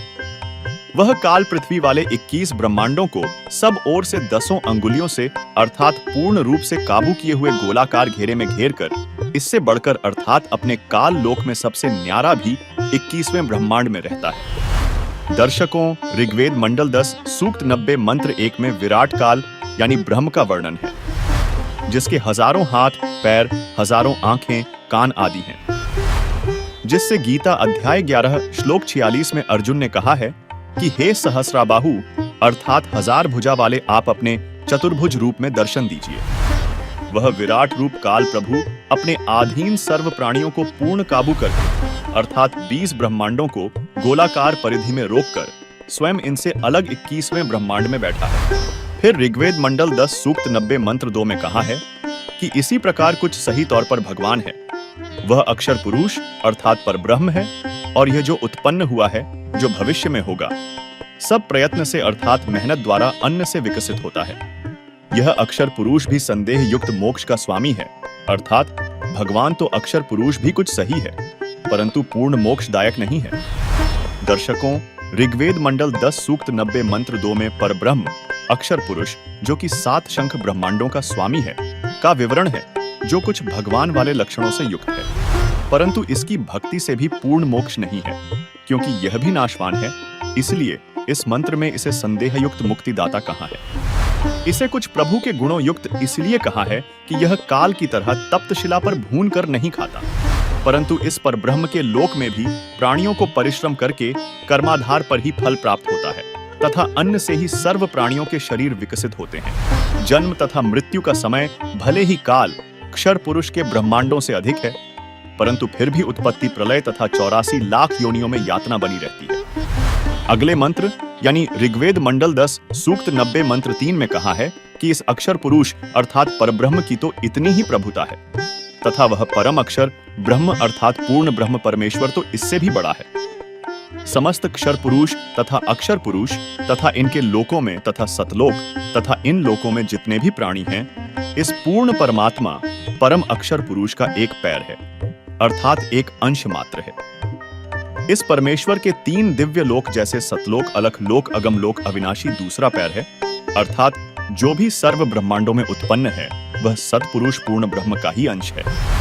दर्शकों, ऋग्वेद मंडल 10 सूक्त 90 मंत्र 3 में बताया गया है कि ऋग्वेद मंडल 10 सूक्त 90 मंत्र 2 में वर्णित अक्षर पुरुष परब्रह्म की तो इतनी ही महिमा है तथा वह पूर्ण ब्रह्म तो इससे भी बड़ा है, अर्थात सर्वशक्तिमान है तथा सर्व ब्रह्मांड उसी के अंश मात्र पर ठहरे हैं। इस मंत्र में 3 लोकों का वर्णन इसलिए है क्योंकि चौथा अनामी यानी अनामय लोक अन्य रचना से पहले का है। फिर ऋग्वेद मंडल 10 सूक्त 90 मंत्र 4 में वेद ज्ञान देने वाले प्रभु ने कहा है कि यह परम अक्षर ब्रह्म अर्थात अविनाशी परमात्मा ऊपर 3 लोक जैसे सतलोक, अलख लोक, अगम लोक रूप पैर अर्थात ऊपर के हिस्से में प्रकट होता है, अर्थात विराजमान है। इसी परमेश्वर पूर्ण ब्रह्म का एक पैर अर्थात एक हिस्सा जगत रूप फिर यहाँ प्रकट होता है। इसलिए वह अविनाशी पूर्ण परमात्मा खाने वाले काल अर्थात क्षर पुरुष व न खाने वाले परब्रह्म अर्थात अक्षर पुरुष के भी ऊपर सर्वत्र व्याप्त है, अर्थात उसकी प्रभुता सर्व ब्रह्मांडों व सर्व प्रभुओं पर है। वह कुल का मालिक है जिसने अपनी शक्ति को सर्व के ऊपर फैलाया है। दर्शकों, इन्हीं 3 प्रभुओं का विवरण पवित्र गीता अध्याय 15 श्लोक 16-17 में है। देखिए अध्याय नंबर 15 का। अब आप ये 16वां श्लोक पढ़ रहे हैं। दिवौ माने 2, इमौ माने इस, पुरुषो माने परमात्मा, लोके माने संसार में। इस संसार में 2 प्रकार के परमात्मा हैं, प्रभु हैं, पुरुष हैं, प्रभु हैं, राम हैं। एक क्षर और एक अक्षर, इसको सर पुरुष कहो चाहे अक्षर पुरुष कहो। इस दोनों अक्षरों को हम यहाँ भी लगा सकते हैं। इमौ का इस लोक में 2 अक्षर पुरुष, सर पुरुष और अक्षर पुरुष 2 परमात्मा, 2 भगवान हैं और इनके लोकों में सर्व सर्वाणी भूतानी, सब प्राणियों के स्थूल शरीर तो नाशवान है और कटुस्थ माने आत्मा ये अविनाशी कहते। अब यहां देखो इनका अनुवाद इन्होंने किया है। इस संसार में नाशवान और अविनाशी भी ये दो प्रकार के पुरुष हैं। अब यहां लिखना था तो ऐसे ही समझ ले, दो प्रकार के प्रभु हैं, दो प्रकार के परमात्मा हैं, और इन दोनों के लोकों में संपूर्ण प्राणियों के शरीर नाशवान है और जीवात्मा अविनाशी कही जाती है। अब जीवात्मा तो सही अविनाशी, गधे की भी, कुत्ते की भी, सबकी अविनाशी है। लेकिन इस क्षर पुरुष और अक्षर पुरुष, इस क्षर ब्रह्म और अक्षर ब्रह्म या पर ब्रह्म कहो, इस अक्षर ब्रह्म को, ये दोनों नाशवान हैं और इनके सब श्लोकों में प्राणी भी नाशवान है, जीवात्मा सबकी अमर ही है। अब 17वें श्लोक में गीता जी अध्याय नंबर 15 के स्पष्ट किया है कि उत्तम पुरुष है तो अन्य है, वो श्रेष्ठ परमात्मा तो कोई और है, और वो ये वास्तव अविनाशी है। वैसे अक्षर शब्द है ये अविनाशी के लिए प्रयोग होता है। अब ये कितना अविनाशी है, ये परब्रह्म, जैसे एक तो ये चीनी का सफेद सा कप होता है पीने का, ये कितना सुंदर है, और इसका अगर हाथ से छूट जाए और पक्के फर्श पर गिर जाए टुकड़े टुकड़े हो जाता है। तो इस इतनी सतीथि तो समझो इस क्षरब्रह्म की, क्षर ब्रह्म की, क्षर पुरुष की, और अक्षर पुरुष समझो स्टील का कप, यानी उसकी तुलना में मिट्टी चीनी वाले कप की तुलना में स्टील का कप बहुत चिरस्थायी है, बहुत समय के बाद बहुत लंबे समय तक रहता है, इसलिए इसको अक्षर बोल दिया। तो इतना अंतर है सर्वब्रह्म की और अक्षर ब्रह्म की मृत्यु में। लेकिन स्टील को भी जर लगेगा और वो नष्ट होगा, एक दिन समाप्त हो जाएगा। और तीसरा जो धातु है सोना, उसको कभी वो जर नहीं लगता, वो नष्ट नहीं होता किसी भी कारण से। एक एग्जाम्पल रूप में आपको बता रहे हैं कि उत्तम पुरुष तो अन्य, वो अमर पुरुष परमात्मा तो वो है जो कभी किन्हीं कारणों से भी नष्ट नहीं होता। गीता जी अध्याय नंबर 2 के श्लोक नंबर 12 में गीता ज्ञानदाता ये क्षर ब्रह्म ये खुद कह रहा है कि अर्जुन, हम तू और मैं ये राजा लोग पहले भी थे, आगे भी जन्म होगा, और वर्तमान ना सोचा कि अभी जन्म हुआ है। गीता जी अध्याय नंबर 4 के श्लोक नंबर 5 और 9 में स्पष्ट किया कि अर्जुन, तेरे और मेरे बहुत जन्म हो चुके, तू नहीं जानता मैं जानता हूं, और मेरे जन्म कर्म अलौकिक हैं, दूसरे तरीके से होते हैं। गीता जी अध्याय नंबर 2 के श्लोक नंबर 17 में कहा कि अविनाशी तो उसको जान जिसको मारने में कोई भी सक्षम नहीं है। और अब गीता जी अध्याय नंबर 15 के श्लोक नंबर 17 में कहा कि उत्तम पुरुष है तो अन्य परमात्मा इति उदाहरते। और ये लोग तरम आविश्य विवर्ती अवय ईश्वर है, जो तीनों लोकों में प्रवेश करके सबका धारण पोषण करता है, वो वास्तव में परमात्मा, वो तो कोई इन दोनों से और है, सर पुरुष और अक्षर पुरुष से, सर ब्रह्म और अक्षर ब्रह्म से, वो परम अक्षर ब्रह्म है। गीता जी अध्याय नंबर 8 के श्लोक नंबर 3 वाला। अब देखो पवित्र गीता जी अध्याय नंबर 15 का श्लोक नंबर 17। संस्कृत पढ़िए, आप पढ़े लिखे हो, देवनागरी लिपि आप खूब समझते हो।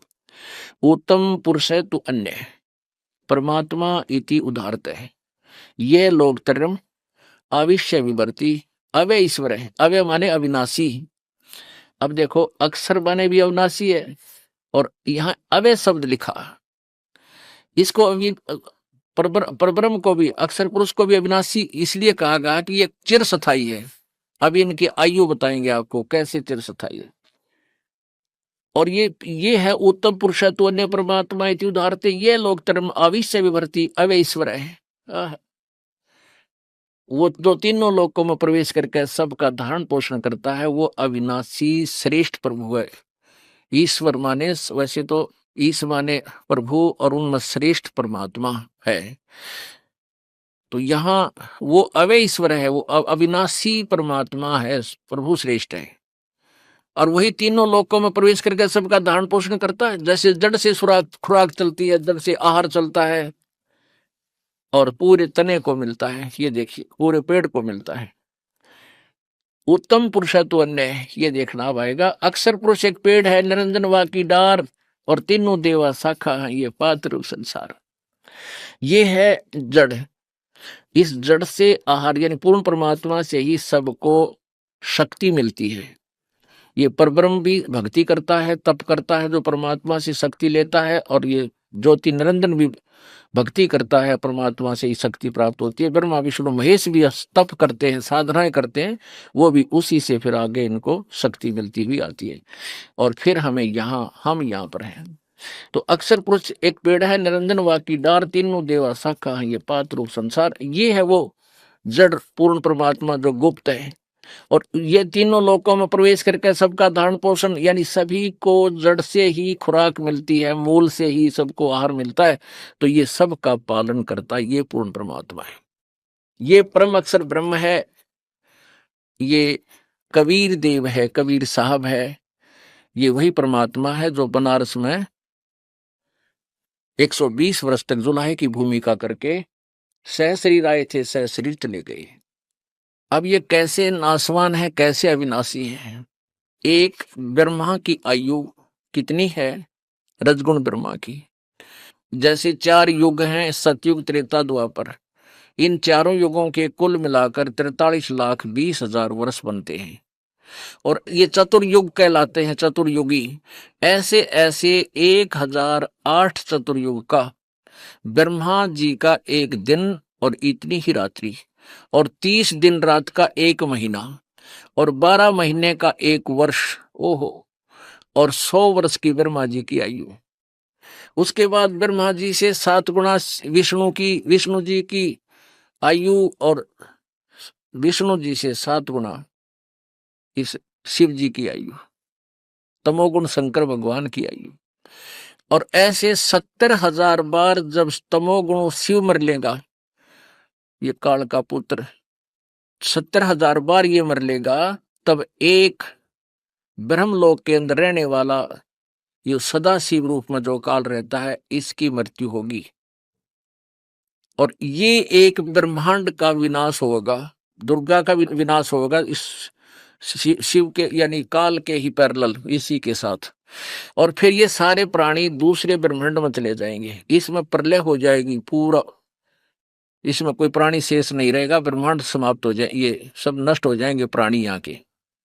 उसके बाद ये दूसरे ब्रह्मांड में जाएंगे, वहां परमात्मा द्वारा इनको ऐसा वरदान दिया हुआ है कि दुर्गा और काल का शरीर तो अपने आप स्वस्थ और युवा अपने आप उस दूसरे लोक में जाते ही ये दोनों युवा प्रकट हो जाएंगे।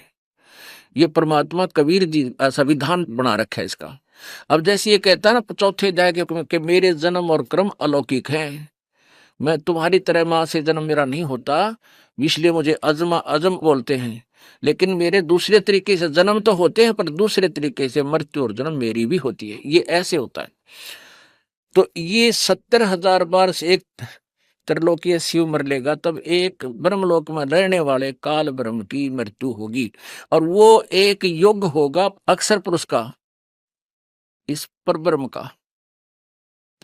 तो ऐसे 1000 उस प्रकार बने हुए 1000 युग का दिन और इतनी ही रात्रि, ऐसे 30 उस प्रकार बड़े हुए 30 दिन रात का एक महीना, और 12 महीने का एक वर्ष, और 100 वर्ष की उस अक्षर ब्रह्म की आयु, अक्षर पुरुष की आयु, वो भी मरेगा, लेकिन परम अक्षर ब्रह्म की आयु नहीं है, वो कभी नहीं मरता। एती उम्र बुलंद मरेगा अंतरे, क्योंकि सतगुरु लगे न कान न भेंटे वो संतरे। इतनी लंबी उम्र भी होगी तो भी तुम्हारी जन्म मृत्यु रहेगी, तुम किसकी साधना करते हो, क्योंकि तुम्हें सतगुरु लगे ना कान ना भेंटे वो संतरे, जो गीता जी अध्याय नंबर 4 के श्लोक नंबर 34 में जिन संतों के बारे में कहा है। इस कारण से यदि आप इन ब्रह्मा विष्णु महेश ब्रह्म तक की साधना भी करते रहोगे, तो हमारी जन्म मृत्यु की ये परंपरा, जन्म मृत्यु का दुख तुम्हारा कभी नष्ट नहीं होगा। इसलिए कहा कि भजन करो उस रब का जो दाता है कुल सब का। तो पुण्यात्माओं, समझे हो तो सिर दर पाओ, बहोर नहीं रे ऐसा दाव, ये संसार समझदा नाई कहंदा श्याम दोपहरे नो, और गरीबदास ये वक्त जाते रोगे इस पैरे नो। जो साधनाएं तुम करते हो ये यूजलेस है, ये आपको मोक्षदायक नहीं है।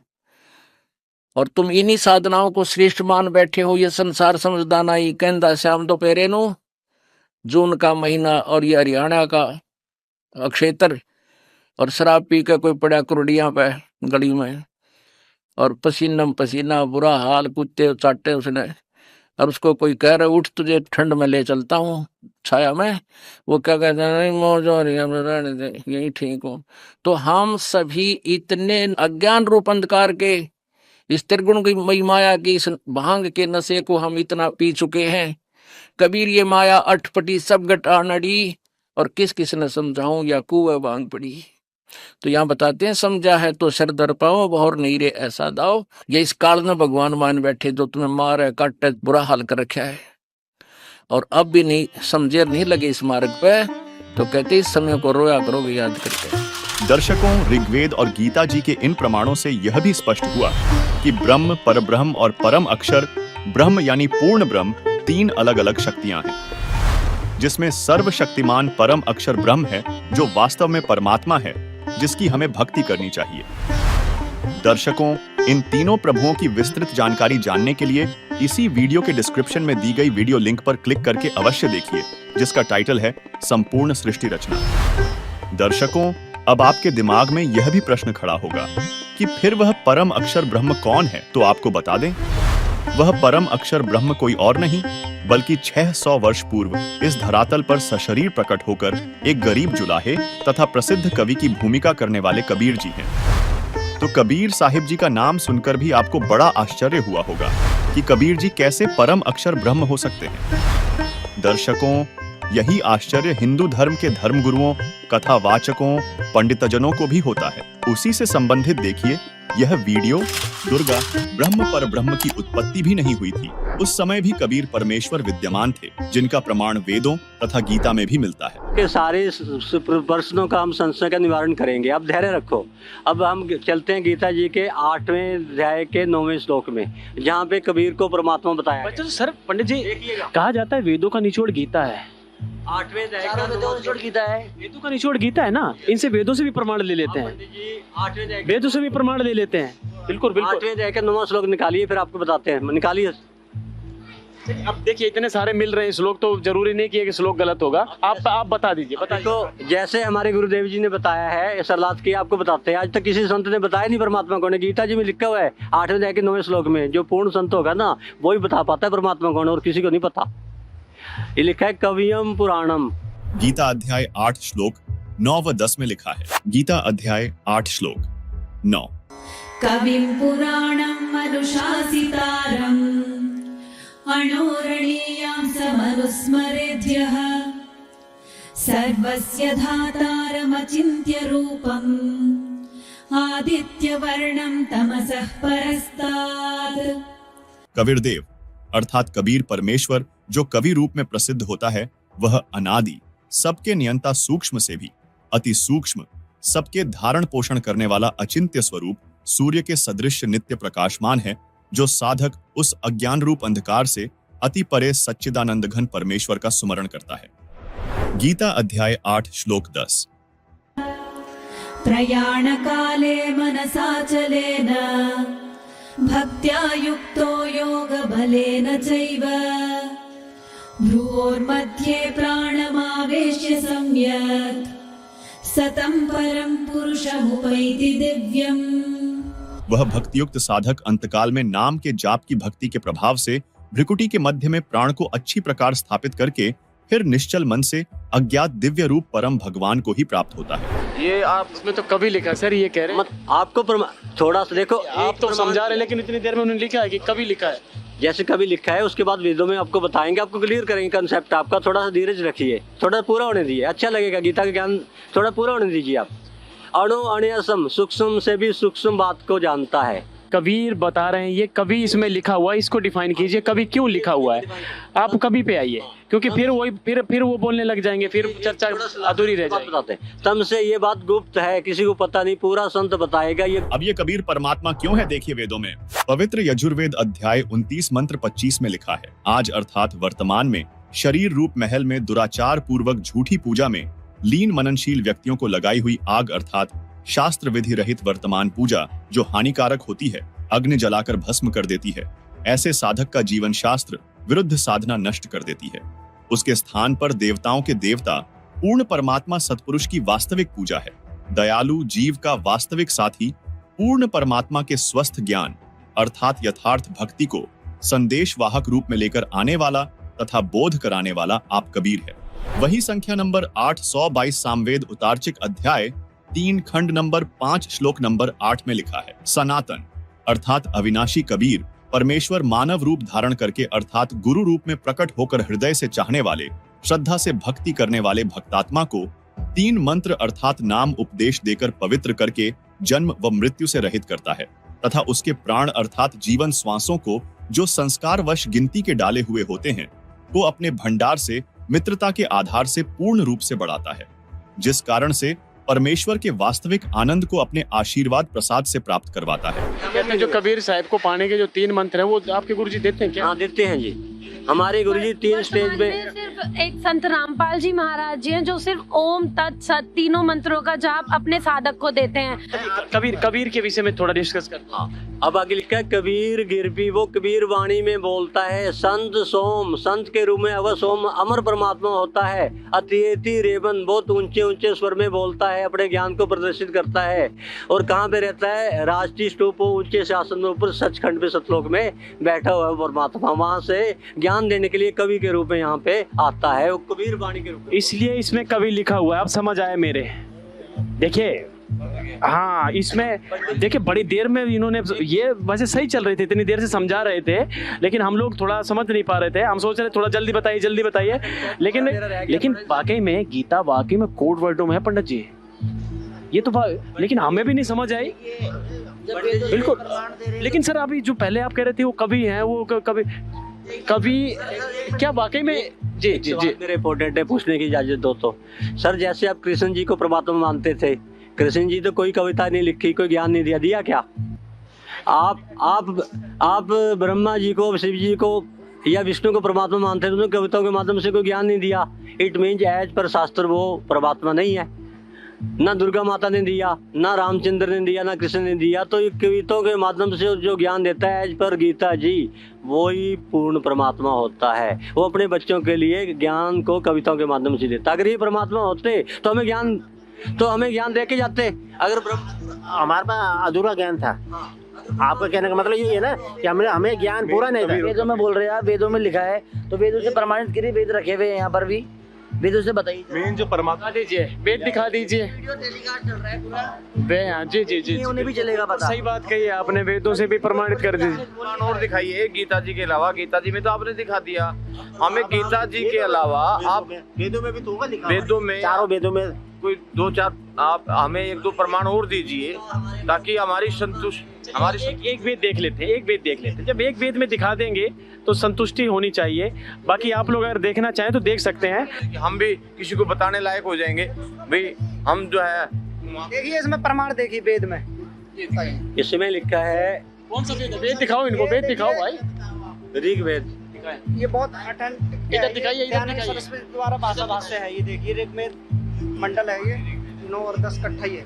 वेद भी रखे मोटे सर, बड़े वेद रखे हुए यहाँ, चारों वेद है। आप ये बताइए, आपने कभी वेद पढ़े हैं? देखिए हमने वेद तो पढ़े नहीं, हमारे गुरुजी हमें जो बताते हैं हम वही सुनते हैं, उसी पर अध्ययन करते हैं। अगर प्रमाण देते तो यही तो बात है कि मतलब आपके गुरुजी ने तो इन सदग्रंथों की केवल जिलत दिखाई है।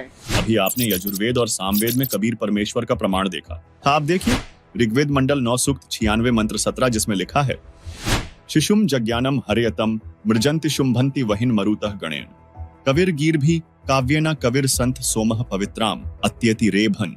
अनुवाद, पूर्ण परमात्मा मनुष्य के विलक्षण बच्चे के रूप में जानबूझकर प्रकट होता है तथा अपने तत्वज्ञान को उस समय निर्मलता के साथ उच्चारण करता है। प्रभु प्राप्ति की लगी विरह अग्नि वाले भक्त समूह के लिए कविताओं द्वारा कवित्व से अत्यधिक निर्मलता के साथ कविर वाणी अर्थात कबीर वाणी द्वारा ऊंचे स्वर से संबोधन करके बोलता हुआ वर्णन करता वह अमर पुरुष अर्थात सतपुरुष ही संत अर्थात ऋषि रूप में स्वयं कबीरदेव ही होता है। परंतु उस परमात्मा को न पहचान कर कवि कहने लग जाते हैं, परंतु वह पूर्ण परमात्मा ही होता है। उसका वास्तविक नाम कबीरदेव है।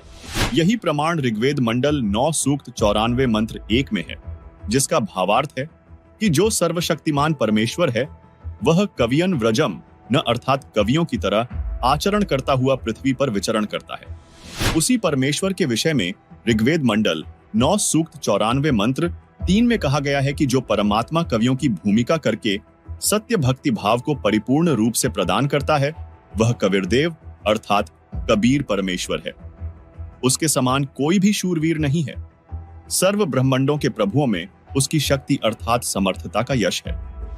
वही आगे ऋग्वेद मंडल 9 सूक्त 96 मंत्र 18 में कहा है, ऋषिमणा या ऋषिकृत स्वर्षाः सहस्त्राणि थ पदवीः कविनाम तृतीयम धाम महिषः सिषा संत सोमः विराजमानु राजतिष्ठु। अनुवाद, वेद बोलने वाला ब्रह्म कह रहा है कि जो पूर्ण परमात्मा विलक्षण बच्चे के रूप में आकर प्रसिद्ध कवियों की उपाधि प्राप्त करके अर्थात एक संत या ऋषि की भूमिका करता है, उस संत रूप में प्रकट हुए प्रभु द्वारा रची हजारों वाणी संत स्वभाव वाले व्यक्तियों अर्थात भक्तों के लिए स्वर्ग तुल्य आनंददायक होती है। वह अमर पुरुष अर्थात सतपुरुष तीसरे मुक्तिलोक अर्थात सतलोक की सुदृढ़ पृथ्वी को स्थापित करने के पश्चात मानव सदृश संत रूप में गुबंद अर्थात गुंबज में उच्च टिल्ले जैसे सिंहासन पर उज्जवल स्थूल आकार में अर्थात मानव सदृश तेजोमय शरीर में विराजमान है, यानी वहां राजा के समान बैठा है। इसी का समर्थन ऋग्वेद मंडल 9 सूक्त 86 मंत्र 27 भी करता है, जिसमें स्पष्ट लिखा है परमात्मा द्युलोक के तीसरे पृष्ठ पर विराजमान है।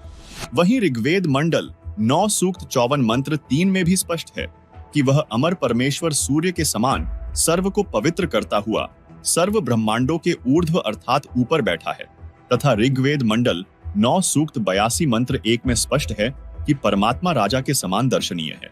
दर्शकों, हम सभी अब तक काल के एक ब्रह्मांड में बने 3 लोक स्वर्गलोक, पृथ्वीलोक और पाताल लोक से परिचित हैं, जबकि ऋग्वेद मंडल 9 सूक्त 96 मंत्र 18 में तीसरे धाम सतलोक को कहा है।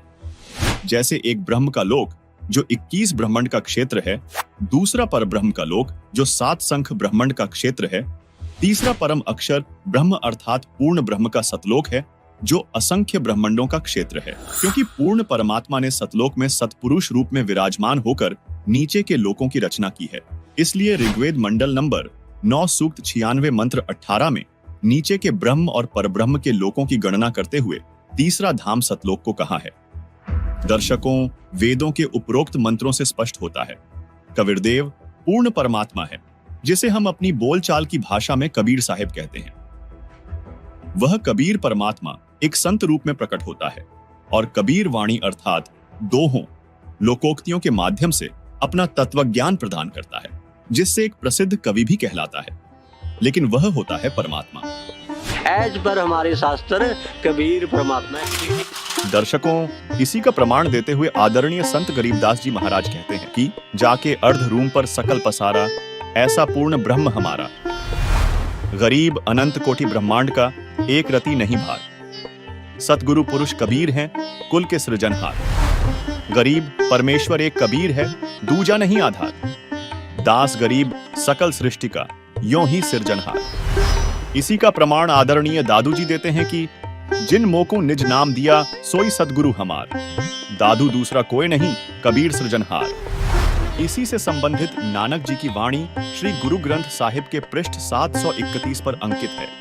अंधुला नीच जात परदेसी खिन आवे तिल जावे, ताकि संगत नानक रहिंदा क्यों कर मूड़ा पावे। इसके साथ एक अन्य उल्लेख गुरु ग्रंथ साहिब में रागसिरी महल्ला पहला पृष्ठ 24 शब्द 29 पर मिलता है, जिसमें नानक जी ने कबीर परमात्मा का जिक्र करते हुए कहा है, एक स्वान दो स्वानी नाल पलके भौंके सदा बयान, कूड़ शुरा मुठा मुर्दार तान कुरूप रहा करतार। मैं पत की बंद ना करनी की कार, हाँ बिगड़े रूप रहा विकराल। तेरा एक नाम तारे संसार, मैं एहा आस एहो आधार। रहा मुख निंदा आखा दिन रात, पर कर जो ही नीच सनात। काम क्रोध तन वसै चंडाल, तान कुरूप रहा करतार फाही सुरत मुलुकी वेश हों ठगवाड़ा ठगी देश खरा सियाणा बहुता पार तान रूप रहा करतार मैं कीता ना जाता हराम खोर हों क्या मोह देसा दुष्ट चोर नानक नीच कह विचार तान रूप रहा करतार।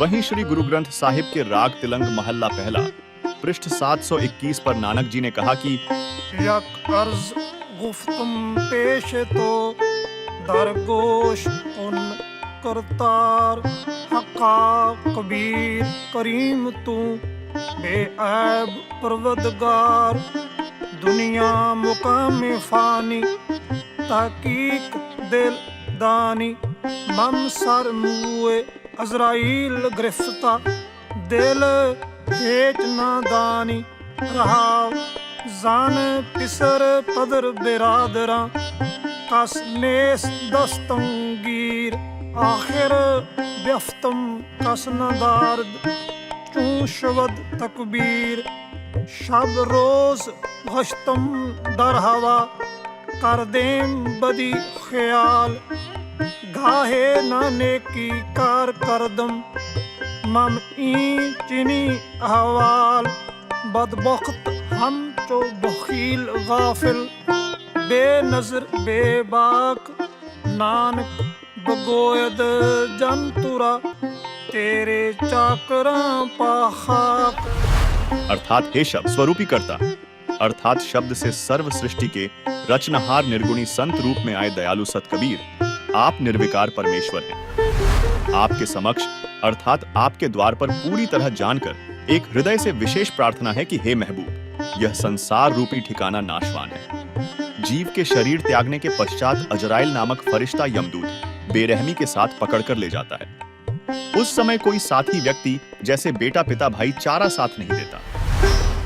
अंत में सर्व उपाय फर्ज अर्थात कोई क्रिया काम नहीं आती तथा आवाज भी बंद हो जाती है। प्रतिदिन की तरह न रुकने वाली चलती हुई वायु की तरह बुरे विचार गस्त करते रहते। शुभ कर्म करने का मुझे कोई जरिया अर्थात साधन नहीं मिला। ऐसे बुरे समय में हमारे जैसे नादान लापरवाह भक्ति और भगवान का वास्तविक ज्ञान न होने के कारण ज्ञान नेत्रहीन था तथा ऊवा बाई का ज्ञान कहता था। नानक जी कह रहे हैं कि हे कबीर परमेश्वर आपकी कृपा से आपके सेवकों के चरणों की धूल डूबता हुआ बंदा पार हो गया। दर्शकों इन सभी प्रमाणों से स्पष्ट होता है कि परम अक्षर ब्रह्म अर्थात पूर्ण ब्रह्म वास्तव में कबीर परमेश्वर जी हैं और यही हमारे लिए पूजा योग्य है। दर्शकों आज के इस वीडियो में हमने आपके द्वारा पूछे गए 3 सवालों के जवाब प्रमाण सहित दिए। ऐसे ही अन्य सवालों के उत्तर जानने के लिए प्रतिदिन देखिए संत रामपाल जी महाराज यूट्यूब चैनल तथा अगले हफ्ते एक बार हम फिर मिलेंगे आपके कुछ और सवालों के साथ। तब तक के लिए धन्यवाद।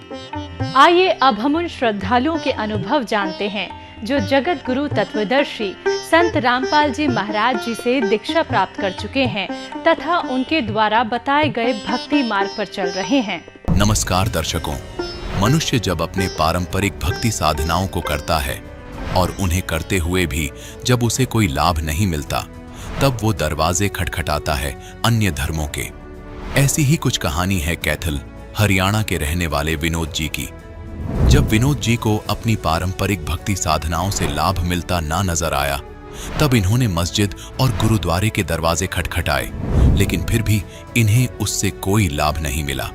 आज इनका कहना है कि जब से मैंने संत रामपाल जी महाराज से नाम उपदेश लिया है तब से मेरे जीवन में चमत्कारिक बदलाव देखने को मिले हैं। तो आइए जानते हैं कि वो चमत्कारिक बदलाव क्या है। सुनते हैं विनोद जी की कहानी उन्हीं की जुबानी। नमस्कार सर।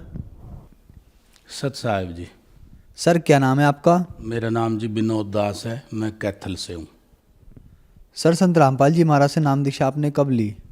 मैं जी 2014 में ली।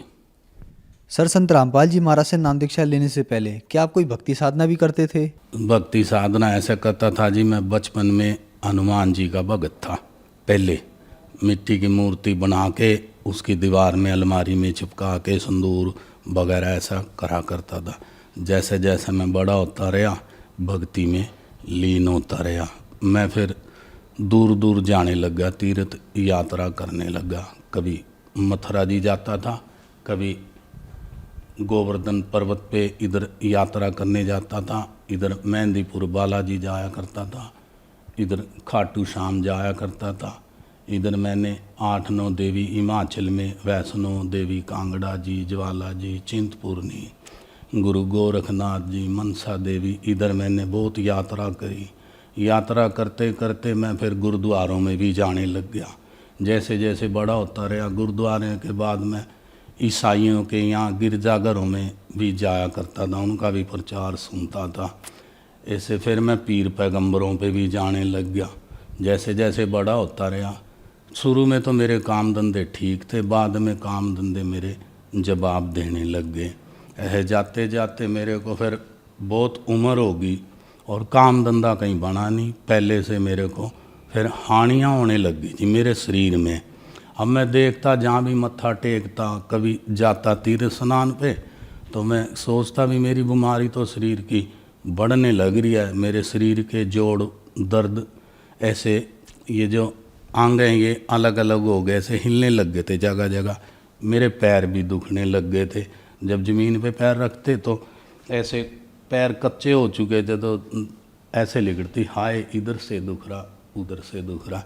ऐसे जाते जाते फिर मैं अपने परिवार को भी ले जाता जी, रात को दिन को परिवार को ले जाता। अब सारे दुखी होने लग गए, भाई ये क्या धंधा, काम धंधे भी छूट गए और कहीं भी कोई लाभ नहीं होया। सर फिर आप संत रामपाल जी महाराज की शरण में कैसे आए? एक दिन क्या होया, मैं काम धंधे से आया, आके हमने टेलीविज़न चलाया और रोटी खाने बैठ गया। तो गुरुजी महाराज संत रामपाल जी ये बता रहे उस वक्त कि ब्रह्मा विष्णु शिव इनकी भी मृत्यु होती है, इनके भी माता पिता। हमने कभी ऐसा ज्ञान सुना नहीं भी, ब्रह्मा विष्णु जी शिव की भी मृत्यु होती है, इनका भी जन्म। फिर उस वक्त मेरे को यहाँ चोट लगी भी, भाई इस सत्संग में, इस गुरु जी के में कोई ऐसी खास बात है। फिर अगले दिन फिर वो थोड़ा सा देख पाया था मैं, कोई 10-15 मिनट, 10-1 मिनट का। अगले दिन फिर हमने चलाया तो फिर गुरु जी का वो कड़ी जो रह गई थी वो आई। उस दिन के बाद जी हम फिर गुरु जी का सत्संग हमने 1.5-2 महीने ऐसे देखा। गुरु जी का ज्ञान आ गया भी, संत रामपाल जी का भाई पूर्ण परमात्मा तो ये आ गए।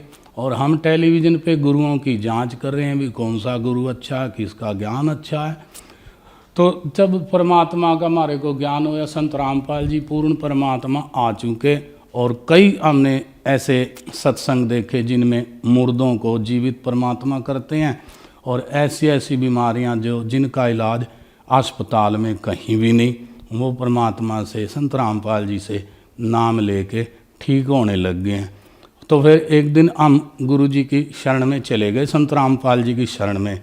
ऐसे पूछते हो भाई कहाँ है ये बरवाड़ा, हमको ये भी नहीं पता था भी बरवाड़ा है कौन सी दिशा में, कहाँ है। पूछते हो, हम चले गए वहाँ, जाके गुरु जी के भक्तों से मिले, वहाँ नामदान लिया, माथा टेका। और वो दिन है, आज का दिन है, अब हम परमात्मा से जुड़े हुए हैं। सर हमने सुना है कि जो भी श्रद्धालु संत रामपाल जी महाराज से नाम दीक्षा लेते हैं उनको बहुत सारे लाभ प्राप्त होते हैं। तो क्या संत रामपाल जी महाराज से नाम दीक्षा लेने के बाद आपको भी कुछ लाभ प्राप्त हुए? हाँ जी सर जी, हमारे को बहुत अच्छा लाभ प्राप्त हुआ। आपने ये बहुत अच्छी बात पूछी कि जब मैं तीर्थ स्नान करने जाया करता था, यात्रा करते करते मेरा शरीर डैमेज हो गया। मेरे अंग जो थे वो हिलने लग गए थे, ज़मीन पे पैर रखना दुर्बल हो गया था। काम धंधा तो कहाँ बने था, हम कंडम हो चुके थे सारे परिवार में, कभी कोई बीमार कभी कोई बीमार। मेरे ये पैर ज़मीन में रखे नहीं जाते थे, कंकर बहुत ज़्यादा चुभते थे, कच्चे हो गए थे। तो हम जब गुरु जी से जुड़े, हमने गुरु जी का जल प्रसाद लिया और जो घर में संत रामपाल जी का जोत जगाई मालिक की, फिर हमारे ये शरीर के अंग ठीक होने लग गए। एक मेरे शरीर में इधर बहुत बड़ी रसौली थी, तो मैं गरीब आदमी, तो जब मैं शीशे में देखा, मैं गंजा हो गया, मैंने शीशे में देखा अब ये तो बहुत बड़ी रसौली है। तो मैं अगर अपनी औरत को बताऊंगा तो वो तो इस बात का बहुत वो करेगी, कहीं वो मर ही ना जावे, हमारे पास पैसे भी नहीं, तो भी डॉक्टर लोग तो ये कह देंगे ऑपरेशन हो गया, हमें 2 लाख लगा, 3 लगा, 2.5 लाख, इतने का ही मेरा मकान बिक जाएगा और मेरी ये रसौली का ऑपरेशन कर देंगे, काट देंगे, बाद में गारंटी देते नहीं डॉक्टर लोग, जिंदा रहूं के मरूं। फिर मैंने बताया नहीं इस डर से भी मेरे साथ ये घटना हो चुकी है, परिवार में मातम छा जाएगा, मैंने कभी जिक्र नहीं करा अपने बच्चों से और उससे भी मैं एक ऐसी बीमारी का शिकार हो चुका हूँ जो मेरा बचना मुश्किल है। फिर मैं परमात्मा से जुड़ गया था, मैंने घर में जोत जगाई मालिक की। जोत जगाने के बाद में मेरे घर से जैसे मैं आधी रात को पेशाब करने उठ जाया करता था, तो जब कुछ ही दिन हुए थे मालिक से, जैसे 15-20 दिन हुए, तो मेरे को क्या दिखा, मेरे घर से काले काले परछाइयाँ जाने लग रही हैं घर से निकल के। कोई काले काले मनुष्य जैसा कोई भूत प्रेत होते, कोई शैतानी आत्मा होती, तो वो घर से जाने लग रही हैं दबादब। जैसे मैं जोत जगा दिया करता, मैं बहुत सारा घी डालता था, जोत का मेरे को बड़ा शौक था। फिर जब हम गुरुजी का जो पहला मंत्र दिया, गुरुजी का जाप करने लगे, फिर मेरे को दूसरा सतनाम मिला। ऐसे हम जाप करने लगे। आज देख लो मेरे सिर में कोई रसौली नहीं, आज भी वो रसौली का निशान रह गया है। बिना ऑपरेशन के मैं आज ठीक ठाक हूँ। मैंने कभी कोली 1 रुपए की भी नहीं ली इस रसौली के उसमें, जबकि मेरा बहुत बड़ा ऑपरेशन होना था। संत रामपाल जी महाराज की कृपा से आज मैं ठीक हूँ। वो धरती पे पूर्ण परमात्मा आए हुए हैं। तो एक दिन वहाँ बीमार होने लग गया जी, मेरा नाम खंड हो गया, मैं बीमार होने लग गया। तो फिर एक दिन दोपहर के 2 बजे और 3 बजे का समय था, 2 से 3 बजे का समय जो था, उस वक़्त मैं सोया पड़ा। गुरुजी आए, मेरा एक तरफ लोहे का पलंग है और इधर मैं बीमार पड़ा हूँ, और इधर गुरुजी एक पलंग पे आके बैठ गए। मैं उठा अकेला, मेरे बच्चे बाहर थे, मैं उठा, मैं कहा है गुरुजी आप? तो मैंने ऐसा उठ के, मालिक पहले ये बताओ मेरे को भाई आप क्या खाओगे, आप क्या खाओगे? कोई बहुत बढ़िया फल ले आता हूँ मैं, या कोई बहुत बढ़िया मिठाई ले आऊँ, बहुत बढ़िया सब्जी ले आऊँ मालिक, और मैं बहुत अच्छा खाना दाना बनवाता हूँ, अभी आप क्या खाओगे? गुरुजी बोले भाई बेटा मैंने कुछ नहीं खाना, मैं तेरे पास थोड़ी सी देर के लिए आया हूँ तेरे को दर्शन देने। तो गुरुजी ने मेरे को पिछले जन्म की, जब काशी जी के अंदर परमात्मा 620 बरस के लगभग कबीर साहब अपने ओरिजिनल रूप में परमात्मा आए हुए थे, तो उस वक़्त परमात्मा से मैं कभी नाम लिया था मालिक से। उस समय में मालिक ने मेरा ऐसे करके पिछला जन्म दिखाया। जब मैं बैठता था तो मेरे सिर के बाल, ये लटां थी मेरी यहाँ तक। जब मैं ज़मीन पे बैठता था ऐसे मेरी लटां थी, चौंकड़ी मार के बैठता था मैं, हाथ जोड़ के ऐसे परमात्मा की भक्ति करा करता था। और मेरी ये सफ़ेद दाढ़ी थी, ऐसे ये दाढ़ी थी, बड़े बड़े मूँछ थे सफ़ेद बाल के, आँखों के भी ये मोटे मोटे सफ़ेद बाल ऐसे ऐसे थे। तो मैं एक ऋषि था, धोती और कुर्ता बांधता था ऐसे, वो मेरे को मालिक ने दिखाया। तो एक बार की बात है जी, मैं तीर्थ यात्रा करते करते बहुत दुखी हो गया। मेरे जो मैं कपास की मशीनों का मिस्त्री भी था, तो मैं बहुत दुखी हो गया। ऐसा रात और दिन तीर्थ यात्रा करता था। पहले तो मेरे काम बहुत अच्छे थे, उसके बाद में काम धंधे ख़त्म होने लग गए। जितना मैं तीर्थ यात्रा पूजा पाठ की तरफ जाता रहता, लाले भी कहते सेठ लोग भाई मिस्त्री तो बहुत भगत आदमी है। ऐसे जाते जाते मेरे पास इतनी गरीबी आ गई, खाने को दाने नहीं और चाय पीने को कुछ पैसे भी नहीं, ना घर में चाय पत्ती। तो मैं क्या करता था जी, इतनी गरीबी आ गई, तीर्थ यात्रा नहीं छोड़ा करता था मैं।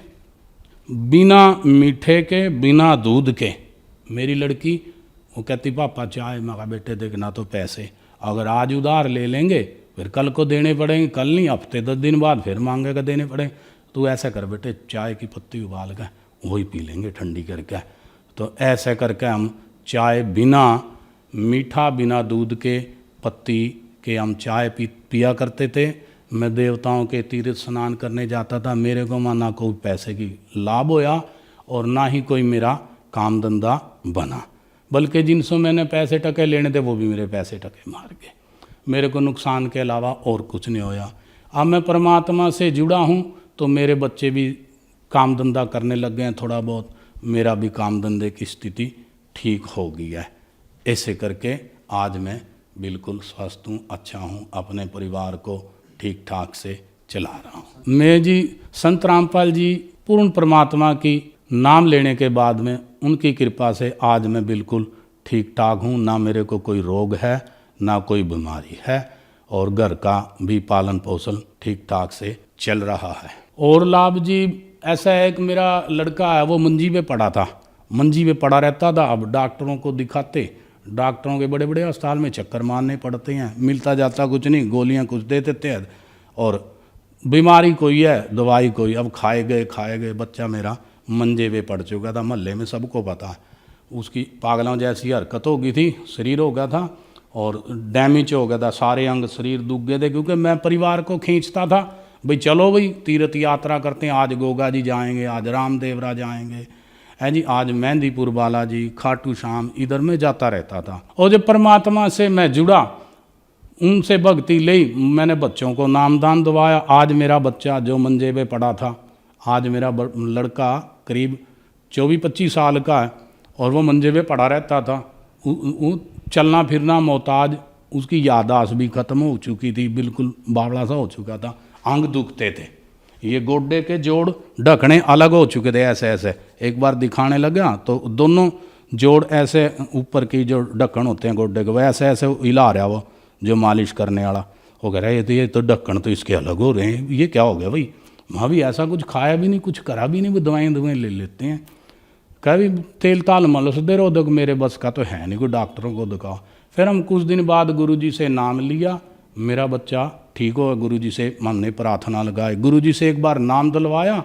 नाम दिलवाने के बाद में मेरे लड़के के यहाँ एक काला सा इतना बड़ा कोई चीज़ निकली, उसके ऊपर बाल, शरीर के अंदर से ऐसे निकले।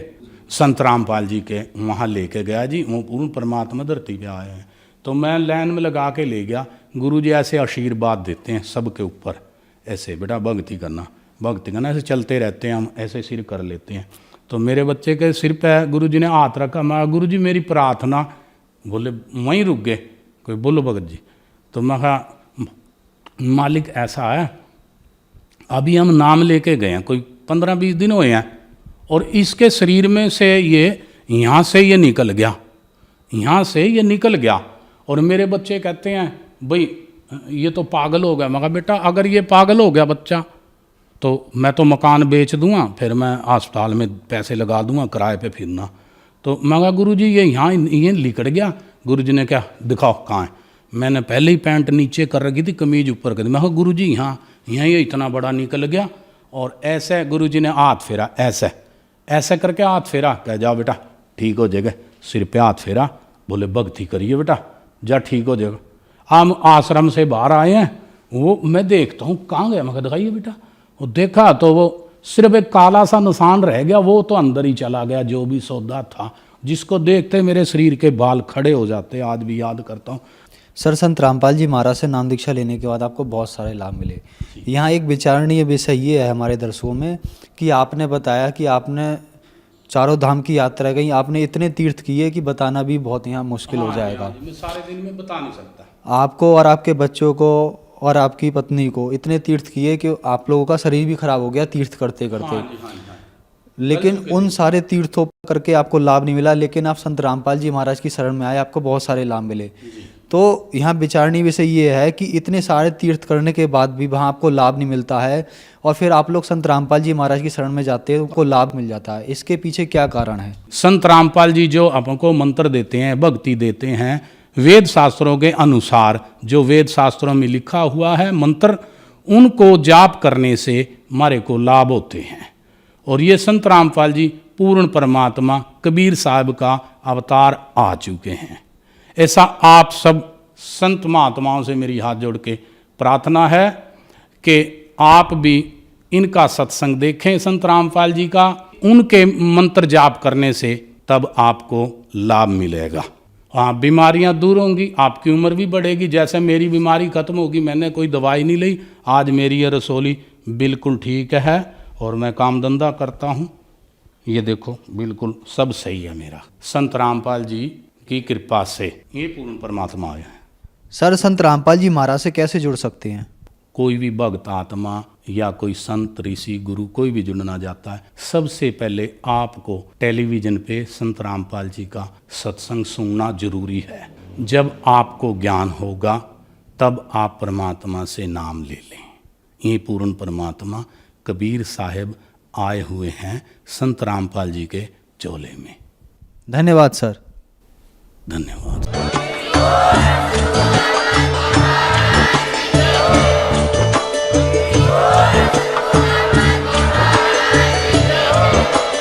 आप सुन रहे थे जगत गुरु तत्वदर्शी संत रामपाल जी महाराज जी के मंगल प्रवचन। अधिक जानकारी के लिए विजिट कीजिए हमारी वेबसाइट www.jagatgururampalji.org। संत रामपाल जी महाराज जी के शुभ आशीर्वाद से पूरे विश्व भर में 500 से भी ज्यादा नाम दीक्षा केंद्र हैं, जिन पर संत रामपाल जी महाराज जी द्वारा ऑनलाइन निशुल्क नाम दीक्षा दी जा रही है। अपने नजदीकी नाम दीक्षा केंद्र का पता करने के लिए संपर्क करें 8222880541।